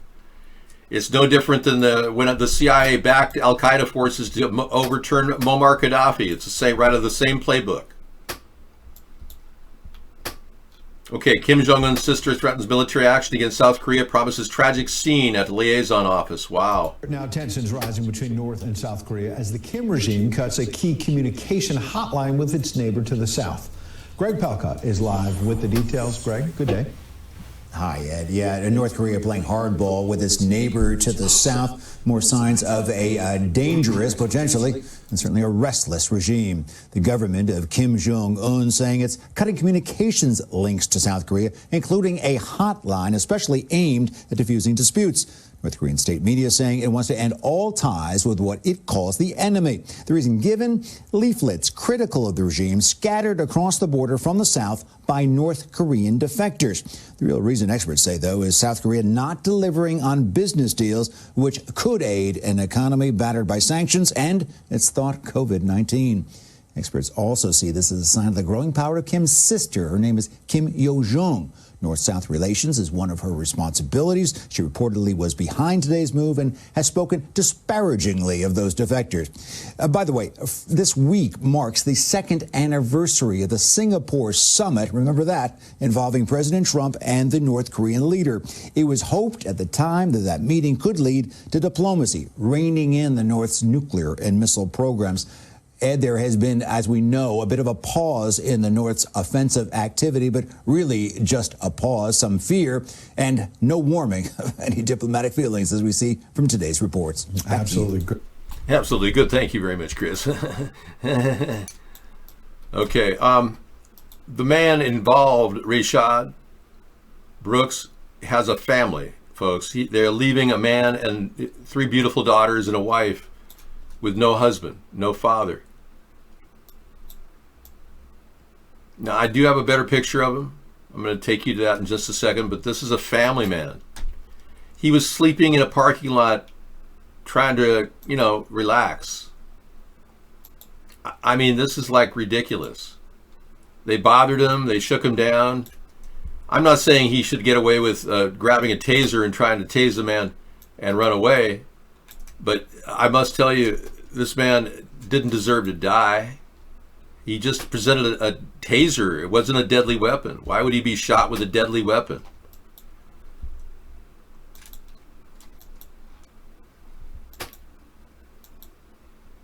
Yeah, Trump didn't really want to win. Yeah, he didn't really want it. He said he was going to start a TV channel had he lost to Hillary Clinton. Good point. So the North Korean leader, Kim Jong-un, we heard had a heart attack a long time ago, about 4 weeks ago, it seems. And now his sister has stepped forward and made some pretty brash statements about South Korea. We know that the person that's posing as Kim Jong-un, Fox News alert. We know the person who's posing as Kim Jong-un is a very good imposter, but his teeth are different. We've detected big spaces in his teeth, which is indicative. It wouldn't be indicative of the Kim Jong-un that we knew. But the sister is very much a possible threat. I'm just opening up stories here. I really don't think it's that. I think she's just trying to assert herself. We have to assume that she's trying to, take over the role of a man in a mostly patriarchal society that her grandfather and great-grandfather created. Her father and grandfather, I should say, not great-grandfather. But here she is, Kim Yo-jong, attending a meeting with South Korean Moon Jae-in in the Peace House at the Truce Village. She looks like she's not very happy with the peace deal that they're breaking. I mean, I'm just reading her physical face and body language without knowing anything about her. She looks like she's a little bit unimpressed by what's happening. Anyway, thank you. Hopefully that'll work out. So the shoot to maim policy is perhaps the best way to go. Yeah, there's David Soul, right? He looked like me at one time, right? Yeah, I remember that. David Soul was the actor in Starsky and Hutch. He played Hutch. Yeah, he looked a little like me, sure. I can see a similarity.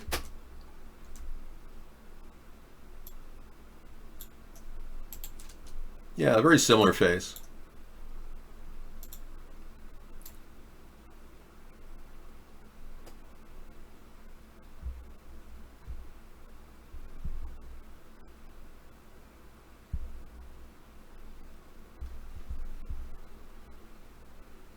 Got to come into it a little bit.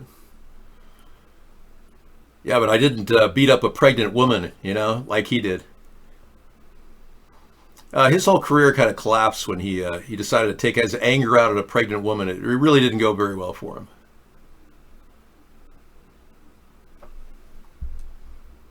Yeah, but he's still doing okay. You know, he's got his life together. He's in a wheelchair, I believe, or at least he was. He's struggling with some illnesses, but he's doing pretty well. You know, considering he's been battling a lot of issues in his life. David Soul now. Oh yeah, we can do the Jim Carrey thing again, but I don't like Jim Carrey anymore. Not after you know, I realized that he did that thing to his girlfriend, so that was very disturbing. Well, he gave her herpes and STDs, and then she killed herself, and her family's suing him. I just thought that was really kind of a weird, crappy thing to do.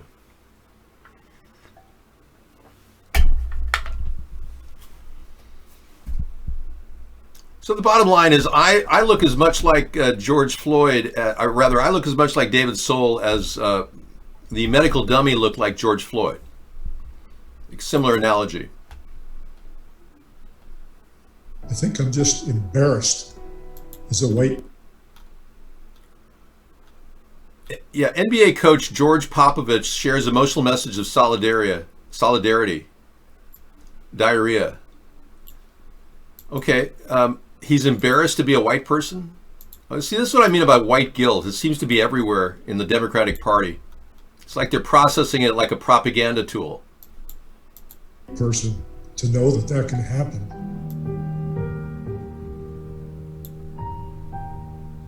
It's almost, in a strange, counterintuitive sort of way, the best teaching moment of this most recent tragedy, I think, was the look on the officer's face. Yeah, if only we could believe it's the officer who was arrested. I mean, this is Smith-Mundt Act propaganda confirmed. Smith-Mundt Act prevented this from being done.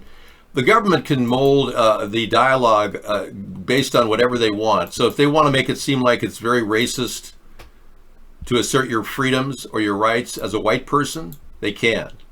If they want to make sure that white guilt is pervasive and they make anybody says anything about black people a hate crime, they can, as long as the Smith-Mundt Act has been suppressed. Now remember, the Smith-Mundt Act came out as a result of Hitler taking over Germany, and they created the Anti-Propaganda Act in order to prevent it from happening again. Well, Barack Obama suspended the Smith-Mundt Act in the NDAA 2012 law, and Trump has re-endorsed it.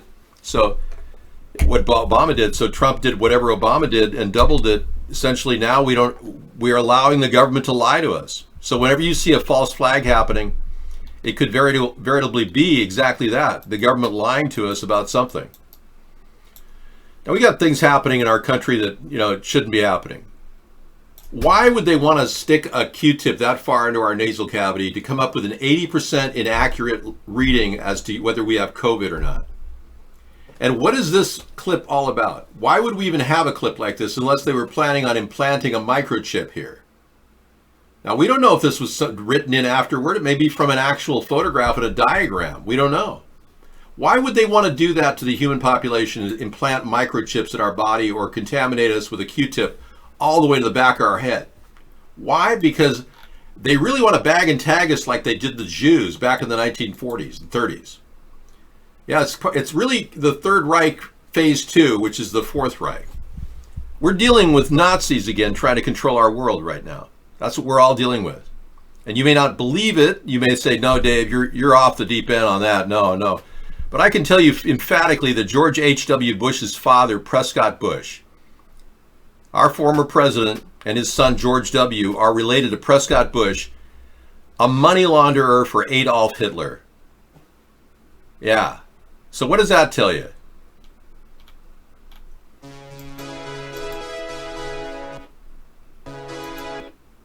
Okay, the wild one mix, only ride. I'll play that later, man. I don't know what phase 1 and phase 2 means, but technically to the liberal Democrats, it means that you're allowed to take your mask off when you go to the bathroom. Phase one is where you can actually go into a restaurant and sit down as long as the restaurant, phase one was no one's allowed in any restaurants. Phase two is you're allowed into a restaurant if it's half empty, 50% occupancy, and you have to sit like 2 tables away from somebody. Phase three will be done by the end of tomorrow, supposedly, if we meet our numbers, supposedly.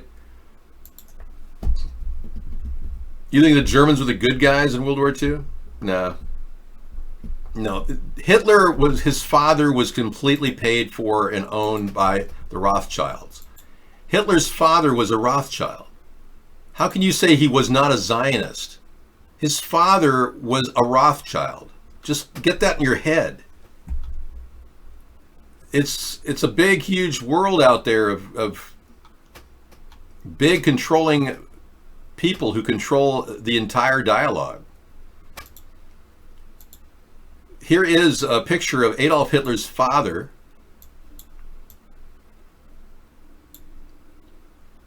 Right.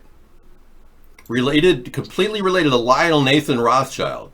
Alois Hitler, Hitler's father, was the son of Lionel Nathan Rothschild. Just like Evelyn de Rothschild, the current person, is his great-grandson. A servant of the Rothschild mansion had an illegitimate son with Lionel Nathan Rothschild, named Alois Schückelgruber. He married Clara. Alois officially changed his last name with the Austrian ministry to Hitler. Hitler was his mother-in-law's maiden name. He took it rather than carry his mother's name, making him known to be illegitimate. They had 3 children, Gustav, Adolf, and Paula. Evelyn de Rothschild is the owner of the U.S. Fed, the great-grandson of Lionel Nathan Rothschild. He's the man who controls our politicians. If that's not easy for you to understand, then I don't know what is. So why do we have a direct relative to Adolf Hitler controlling the U.S.? And how many politicians in the United States know this? You see, the Nazis embedded themselves in our country when they lost the war in Germany. Duh. And that's why we have a problem now. They want to take even greater control of our country and seize power in a bigger and better way for them. Our great President John F. Kennedy, albeit he rose to power with the help of his father, who was working with a mob, we know that, he kind of stepped above that realm and elevated to a whole nother level. John F. Kennedy, he became aware of this plan to get rid of our population with the Fourth Reich. And he warned people of this group that was nesting within our government right now. The details of this nation's covert preparations to counter the enemy's covert operations have been available to every newspaper reader, friend and foe alike. That the size, the strength, the location, and the nature of our forces and weapons, and our plans and strategy for their use, have all been pinpointed in the press and other news media to a degree sufficient to satisfy any foreign power, and that in at least one case, the publication of details concerning a secret mechanism whereby satellites were followed required its alteration at the expense of considerable time and money. The newspapers which printed these stories were loyal, patriotic, responsible, and well-meaning. Had we been engaged in open warfare, they undoubtedly would not have published such items.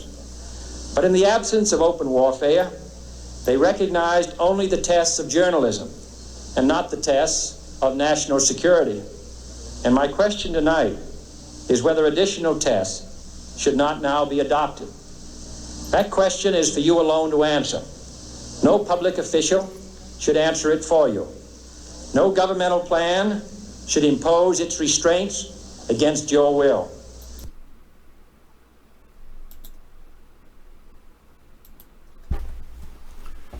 Now, in a way, he was asking us to come up with a way of determining what true and fake news is. Because at that time, he was aware of this underbelly of power and corruption that was dominating our policies, and our Federal Reserve was essentially printing up money without his concern. So he actually created $1, $5, and he was planning on creating $10 bills with silver backing to sidestep the Federal Reserve and begin controlling the currency. He wasn't able to do that. He was killed in the process. And all those $5 bills were pulled out of circulation. More infighting in the Chaz location. Let's take a look. Now there's a fight going on. All right.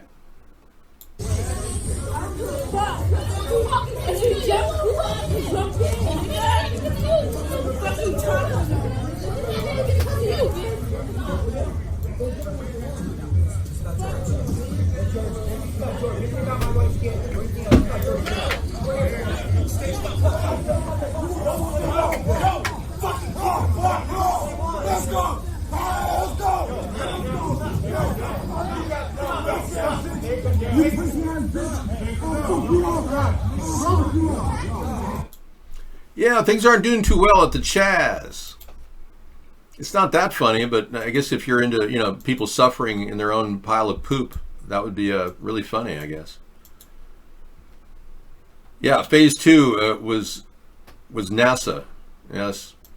So if you want to look at the big picture, basically Kennedy probably would urge what I'm urging right now: develop a media verification alliance to weed out what's true and what's false on the news. We need to get some level that can step out of the journalistic realm and into the common realm. And we got the best thing possible with the open internet, but that's closing right now. We're seeing the intranet take over the internet. So they're slowly molding the message around what they want us to think, these Nazis who've embedded themselves in our government, and they want us to think that there's some sort of a major black versus white problem going on. So they're putting people, interlopers, agent provocateurs in the crowds, creating a crisis right now. I wouldn't doubt the government has sent people in to create more of a physical, violent thing going on in the autonomous zone. I wouldn't doubt there are interlopers in there right now trying to cause trouble. They want this to get more violent. Okay, we stopped. Are we frozen? Is video on?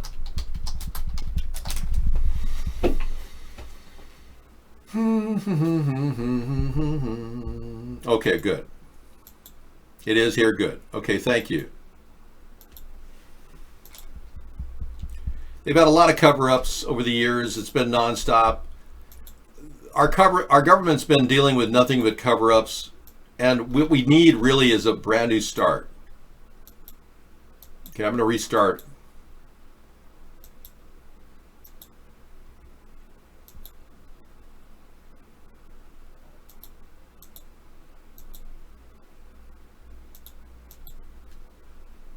Okay. Okay, refresh if you can, folks.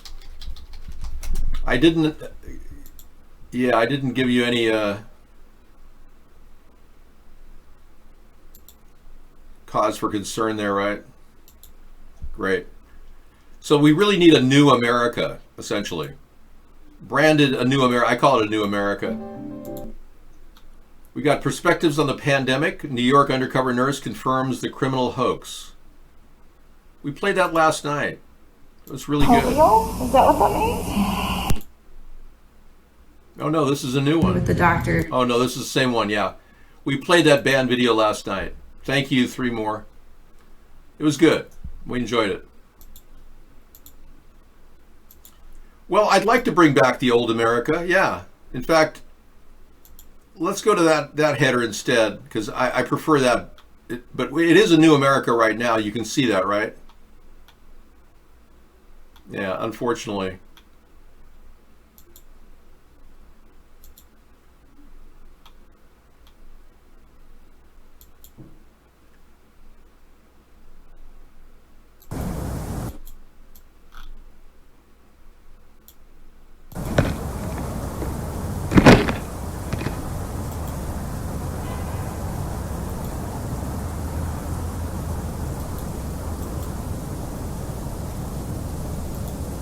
Look at this.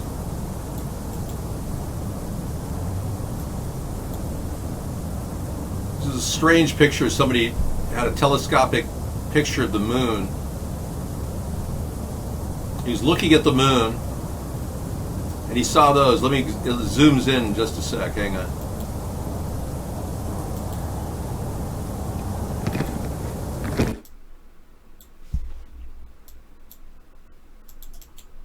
Yeah, isn't this amazing? I showed this to somebody recently and they said, no, this is Photoshopped. I don't know. I mean, that looks like two long cigar-like unidentified flying objects flying over the moon's surface. It really does.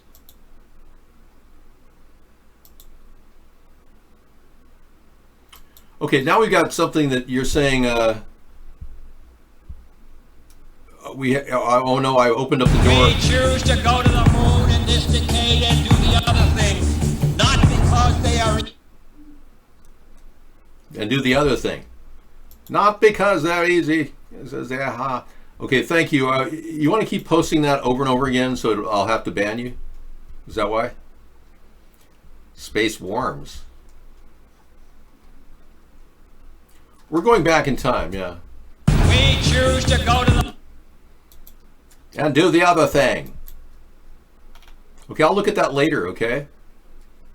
I normally don't play Flat Earth stuff, so I will put it in our show, and up to a certain point we'll play it. I also have a Flat Earth section in here. If you want to look at Flat Earth videos, I don't support the Flat Earth concept, but I do have a Flat Earth category. And do the other thing. Yeah, I'm going to put it in Flat Earth category. Okay, and tonight I'll play it out of curiosity, what it is. You know, I'm always open to new ideas, but not to Flat Earth. Okay, this is great. We don't have to talk much more. I mean, I can kind of mellow out now. Let's take a look at some of the live cam footage of Atlanta, see where we're at, see if anything changed. It may have calmed down Atlanta, I hope.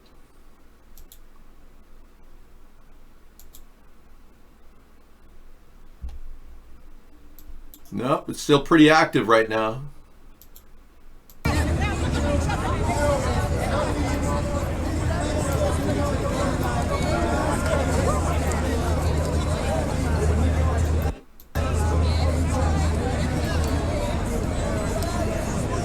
Ronnie, all lives definitely matter. We all know that, so nobody's hurt by that. Nobody's pissed off about that. Just okay, cool. Thank you for that.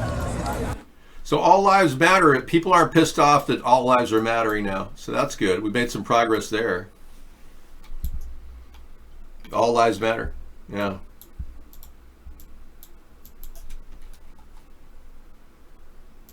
Let me get rid of that. So yeah, the problem in Atlanta is still still very much alive, this issue going on. That doesn't mean anything to anybody anymore. All lives matter out here, we get your ass whooped, but all lives matter in the chat, it's no difference. It makes no difference. Okay, so if I said all lives matter out there, I get my ass whooped. Did you hear that? Uh-huh, I see. Okay, and the Atlanta mayor is speaking out boldly. I do not believe that this was a justified use of deadly force and have called for the immediate termination of the officer. The mayor also announced that longtime Atlanta Police Chief Erica Shields will step aside as the city launches, quote, a national search for new leadership. I want to bring in Mark Claxton, director of the Black Law Enforcement Alliance, and Atlanta Journal reporter Marlon Walker. Marlon, let me start with you. You have been covering this. What's been the reaction? I know it's been a very short time, but what are you hearing about the mayor's announcement about both the police chief and the call for the officer to be fired? Like you said, it's still very early on, but a lot of people are in shock. Erica Shields has a great reputation in Metro Atlanta, and a lot of people are wondering what this means at the end of the day. People are still, you know, like you said, it's been less than 20 hours since everything went down at the Wendy's in South Atlanta, so a lot of people are still confused about what's going on. The video was just released. I don't think a lot of people have had time to digest that at this point. Yeah, so we'll find out that the guy did try to defend himself, and the cop may have accidentally killed him too, because he was hit with a taser gun when the gun was released. So maybe he was aiming for his feet. Who knows? The cop was in shock. The taser happened. The cop may have misfired, shot him directly in the head. Who knows? All right, let's now go to the feed from Seattle.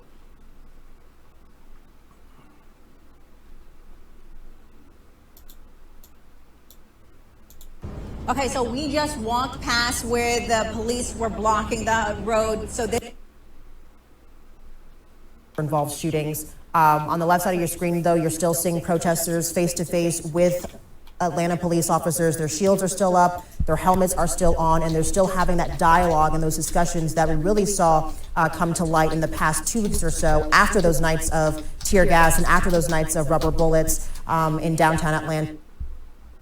And this has sort of been the tone and the nature of protests in the past few days, where you just saw officers choosing to have dialogue with those that are in front of them, and having that needed communication in hopes of maybe releasing some of that tension and easing some of that strain with officers in the community. We did hear a lot of that. There was like communicating about their lives, and I lost my brother in New York, and they didn't do, that was interesting, yeah. But it sounded kind of canned. And here we are, the Atlanta, Georgia Wendy's is on fire. This is a background shot of the bold problem in that area. I am tweeting on every page here, or rather I'm posting on every page. Yeah, I believe police sensitivity, we need police sensitivity training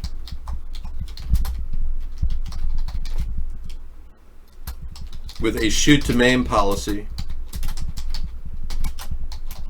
That's what I recommend, and then he'd be alive. He would be alive today. Yeah, that's right. So I posted in there right now. What's up, man? About that, because those people will be taken care of one way or another. They've been living life. They've been living life before you and before anybody who's questioned about that burning building, and they're gonna live life after this burning building. Come on, brother. I hope so. I hope we don't have another autonomous zone or Atlantamus zone. Let's check these guys out. I work for a black-owned dealership. Oh, excellent, man. We were just talking about that. Yeah. If you need to come and get a car, buy black. Buy from me. Okay. I am. He's a car dealer, and he says if you need a car, buy black. Buy from him. All right. So he's just trying to he's a businessman. You know what I'm saying? That's all good, man. Metro Atlanta Live. The surveillance video and the other images, the video of. I did not know if you bought a black car, you'd be actually helping Black Lives Matter. That's very interesting. Let's go to Craigslist and see if we can find a black car. Okay. Yeah, I'm going to go to Craigslist in just a second and see if I can get a black car. I'm looking for one with those rubber tires so that you can't blow them out. Have you seen those? Yeah, they're rubber tires. Thank you. This is Seattle right now. It's very calm except for the fight that happened earlier in the tents. People were worried about sleeping, and there was a rape tent, and people weren't happy with that. So there was... All right. I cannot confirm or deny whether there is a rape tent, but it could be. That's a bad thing. And nothing's going on here. These guys are like completely asleep. Oh, hang on. I got to activate the camera. Okay, this is live.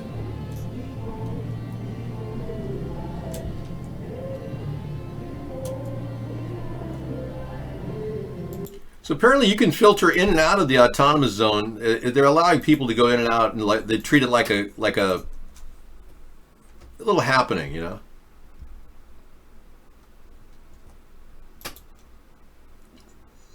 Yeah, millions are unemployed. This whole PSYOPs involves slowly ramping up anarchy. The government is involved in this. This is not something that we would ever want. I would never want this for this country. Our government's clearly behind this. All right, let's take a look at Craigslist because I want to do a little sustainable living right now. Well, I want one of those cars with rubber tires, and I want to buy a black car because I really want to buy black whenever I can. Let's see, we're going to go to Orange County, California, and I'm going to go to my own area, I think, because I really do want a black car with those really street tires that you can't shoot out, in the event of a disaster. I didn't tell Sarah. I'm willing to trade up too. Let's see. I go to my area. No, we're not going to do anything that would in any way increase racial hostility. Minimize that, okay? Buying a black car is not going to in any way get people pissed off. Black tires do matter. Yeah. I'm not trying to minimize the movement, but the movement is only talking about the Black Lives Matter in every election year. Don't you find that a little strange? Every major election year for the president, the summer before, it's the summer of riots and Black Lives Matter. It's like, this is a pattern. Clearly a pattern.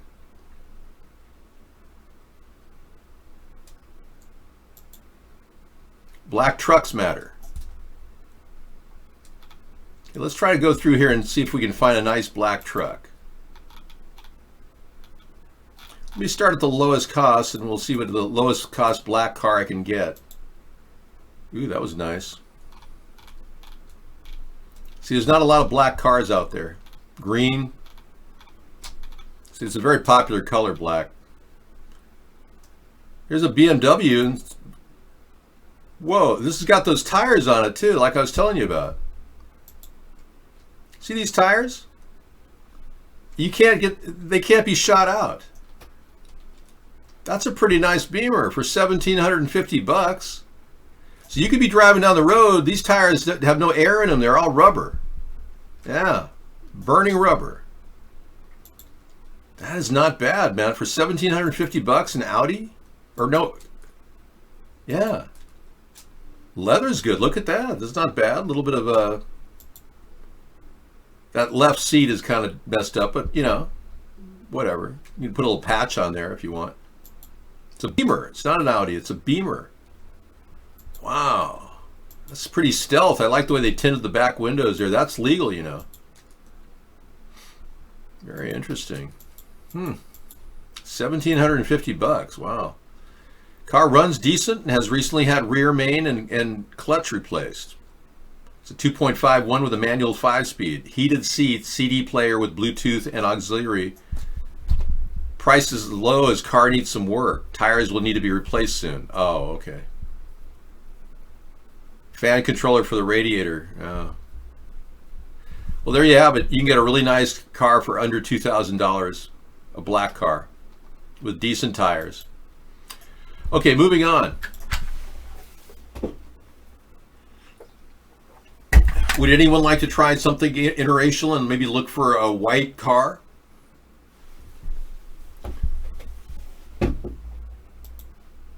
Oh, show ended? They keep knocking me out. It's crazy. I'm just glad it has reached the point where I have to, you know, do something. I'll be playing another round of Project Veritas, Infiltrating Antifa, Part 3. And the work of these guys is really important because they're doing the work that Republicans aren't doing. These are kind of the alt-right people at Veritas. And they're exposing a lot of stuff. Antifa really is paid for by George Soros.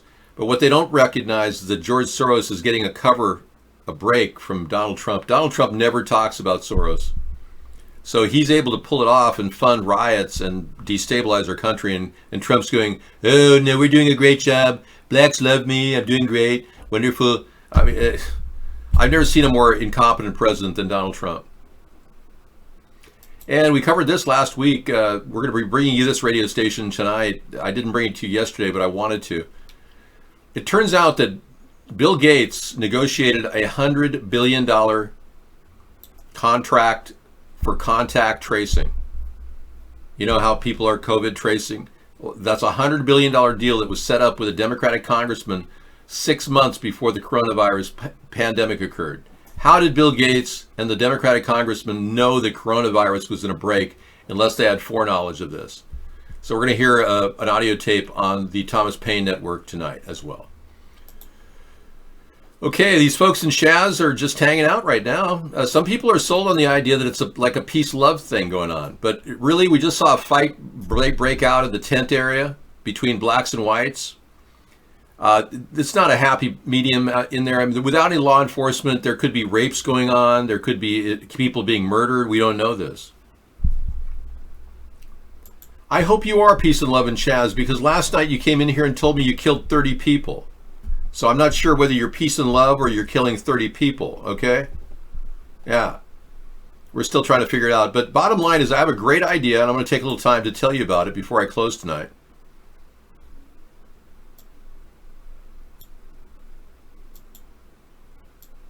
Let me get this stuff to line up.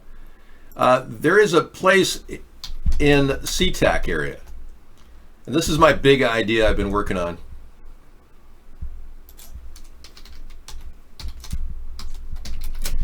Right next to SeaTac, and you'll see a beautiful wooded area.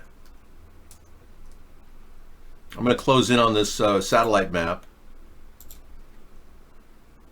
And here's the airport right here. And as you can see, it's pretty close to Seattle. Capital District is right down here. This whole line here is about 10 miles. We could run a bus up and down this road, or the 509, all through Highline, and we could actually acquire this area right here, which is a very, it's like a virgin area in Miller Creek. Now this is approximately a 25-acre area that is absolutely beautiful. That with a little bit of grooming and some road work, we could have a tiny house village in here, structured in with leaving as many trees as possible. We could build a tiny house village that would accommodate over, I would say, over 500 people. Now the goal would be to actually create this tiny house village right in this area, open up spots that people could actually put tents initially, and begin the process of building sewer systems in there that would work off a group septic system, for instance, and virtually slot out a beautiful area for people to actually live in these areas. There's plenty of room in here. I mean, we're talking about in between these blue lines here, it's like 40, 50 feet. So I'm just talking about what we can do in that region right there, and look at the same thing on the other side. Now every one of these would be like a slot. Right here would be a tiny house right there, tiny house right there, tiny house right there, and apply it to the whole section. And provide pathways for people. The center area is like a road already. We immediately convert this area into a veritable village. Okay, giving them full washers, dryers, showers, full plumbing. Rapidly deploy this plan to create this tiny house village. Okay, then we run a line, basically a bus line straight all the way into the Capitol. It's right down here is Capitol District, right.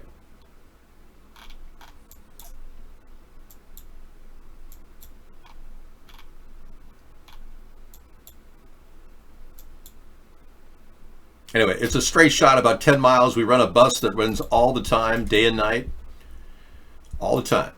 So there's all free bus service. And what we do is we would begin to extract people to the comfort of a nice area which is wooded.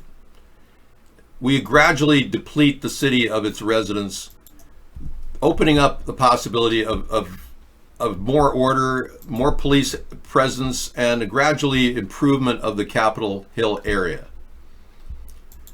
Getting people out of there without hurting them is the big goal, and giving them an incentive. And we would offer monetary benefits too, including lots of free food.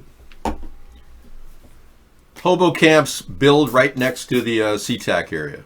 But I'm talking tiny house villages. I'm not talking hobo camps. I'm talking about full comfort and gradually bringing in tiny houses as well. And now many of these areas will be like the blueprint of how we're going to deal with the outcome of a lot of people being foreclosed on in the coming year. And what I originally thought was we would have 3 tiers of housing available. One would be the tent cities with mobile service units for washers and dryers and showers, etc., and outdoor cooking facilities, charging stations, Wi-Fi, etc. The next level up would be the tiny house villages like the one I want to create next to SeaTac.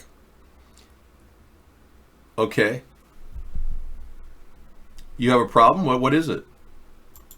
Oh yeah, you don't want to breathe your own dust mites in a pillow. You really need a new pillow. Yeah. You should go out to a store and buy one. Yeah, anyway, the second tier would, of course, be these tiny house villages. And get this idea, the possibility of all of these kinds of villages starting in our state parks is also possible, where people can have a permanent home for the rest of their lives in areas where they can actually get a job working in the state parks.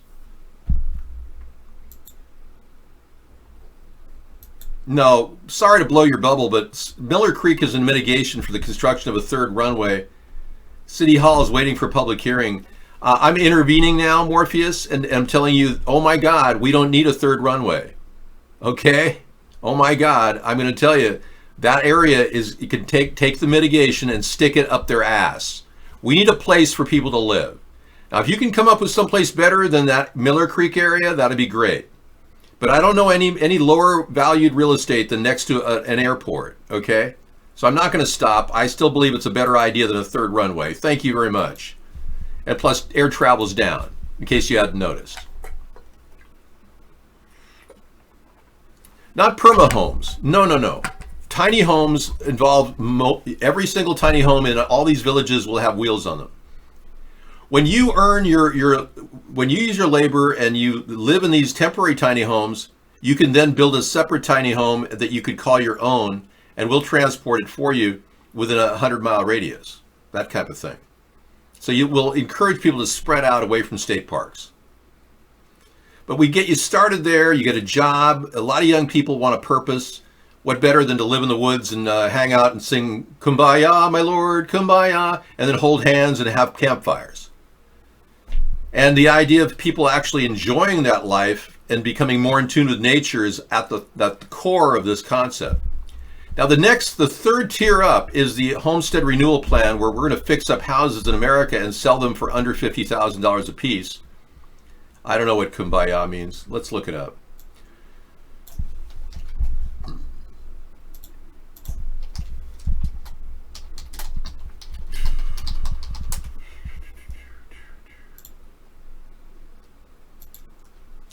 The song became sneering shorthand for blissful agreement. The word kumbaya is believed by many music historians to be Pidgin English, and a transliteration for the prayerful plea to God. Kumbaya here. The lyrics are simple and innocent. Someone singing, Lord Kumbaya, or come here. Anyway, moving on. You'll be singing songs around the campfire with family members and friends that you'll meet along the way. It'll be a wonderful chance for all of our state parks to become more human-oriented, more lifestyle-oriented, more full plan for all of us. Now, I can't think of a better place in the world to live than in the Redwoods. I mean, I would sign up for this. You know? You've never heard of Pidgin English? Oh, there's a whole study of Pidgin English in linguistics. There's a hole in your bucket. What can I do for you? I don't think people are going to sleep on top of graves. It's a little bit morbid. But the Miller Creek area is a perfect area. They don't need a third runway. We're seeing shutdowns in air travel, so I think it's a perfect area. But thanks for telling me about it. I didn't realize they were in mitigation right now. Anyway, my idea's out there. I'm glad to share it with you. I certainly believe we've got to do something to deal with this terrible crisis in our city of Seattle. It's really ridiculous, and our government is being overly compliant with the terrorist group Black Lives Matter, as well as the terrorist Antifa group. We can't sit back and ignore the fact that they literally rioted and looted cities and are destroying businesses. We can't possibly ignore that. This is not a political movement when it pops up once every 4 years prior to an election. They're not fighting for blacks versus blacks crimes, trying to stop that. They're not doing anything about that. So it's more than obvious that the group itself has been hijacked by really rich Jewish political figures. I don't know why, but you know, these Jewish people tend to glob on to other people's problems. I mean, oy vey, it was bad enough the Jews were slaves all those years. Now they've got to look and free the black people too. So they take on that same mentality, and they're using this to pry a wedge in our economy and our political environment and creating anarchy.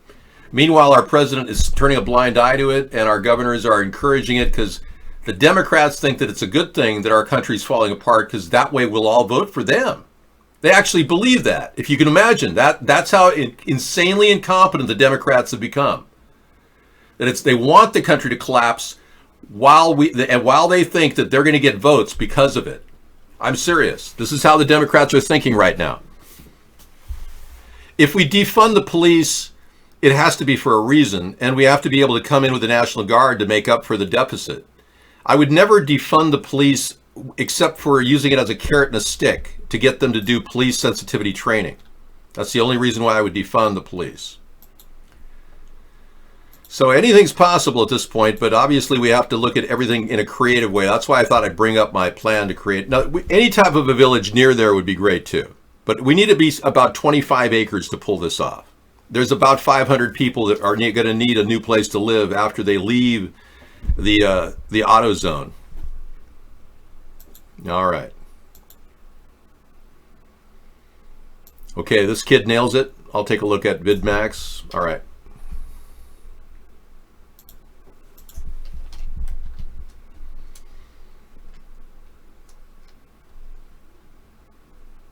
Cool. Take a look, see what this kid says. I'll say that on the outro. I'm going to sign off for you guys. Thanks for coming in and hanging out with me tonight. It's always fun to be here. We'll be back tomorrow. I expanded the Sunday show, so we'll continue the discussion tomorrow night. It's not like we don't stop a day.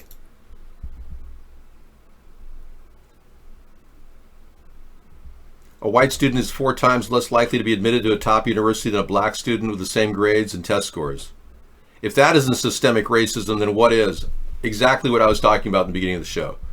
The illegality and racism of affirmative action. I agree. If we're going to talk about how blacks feel there's systemic racism against them, let's not forget affirmative action is systemically racist against whites. I am a victim of affirmative action. I'm not afraid to tell you, but I know that there's a pathway out of it. Now, in the past debate, I know my message is getting out there, even though they say I'm, censored, I've no hits, whatever. Amy Klobuchar, in a debate that she was having when she was still racing with the Democrats, she used my idea of double Pell Grants. She said, we're going to double the Pell Grants so that people don't have to worry about that. And I knew when I heard double the Pell Grants that my wording was used. And I read an op-ed piece that she claimed that somebody said, where do you get your ideas? And she said, from the internet. Now, I know I'm releasing ideas that they're watching and using in the Democratic debates. Now that the debates are over and they're going to pick a guy who's demented, who really can't pull it together, he's got galloping dementia. The Democrats are at a loss for words, so they're going to need somebody to vote for. So I'm urging Democrats to come into this party and really build this into a unity party, combining both the left and the right, but maintaining solid principles like our right to bear arms. Never challenge that. Our right to freely assemble and not be ticketed for social distancing violations. Our right to free speech and no hate crimes like the Democrats want to push, hate crimes, which is going to really make freedom of speech impossible to deliver. These are ideas that really resonate among both Republicans and Democrats.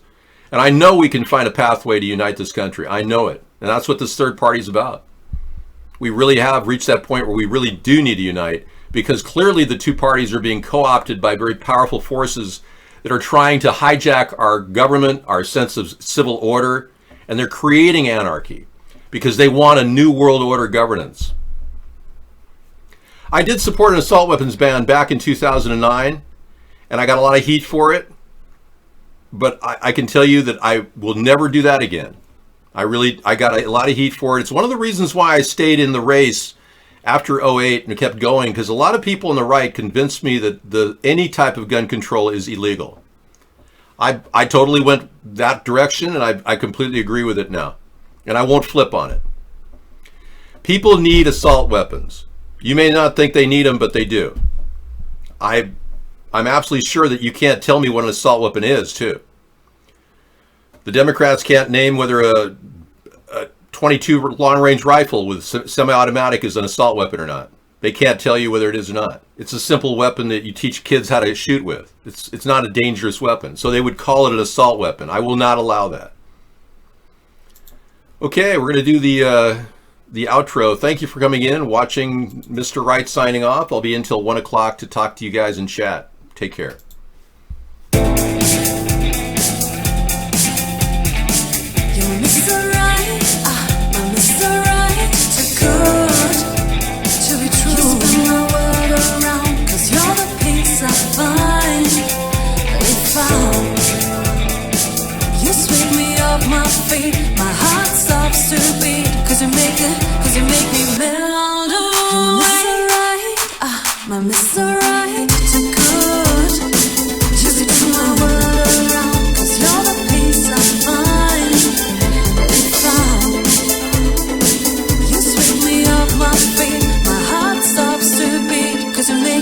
'cause you make me melt.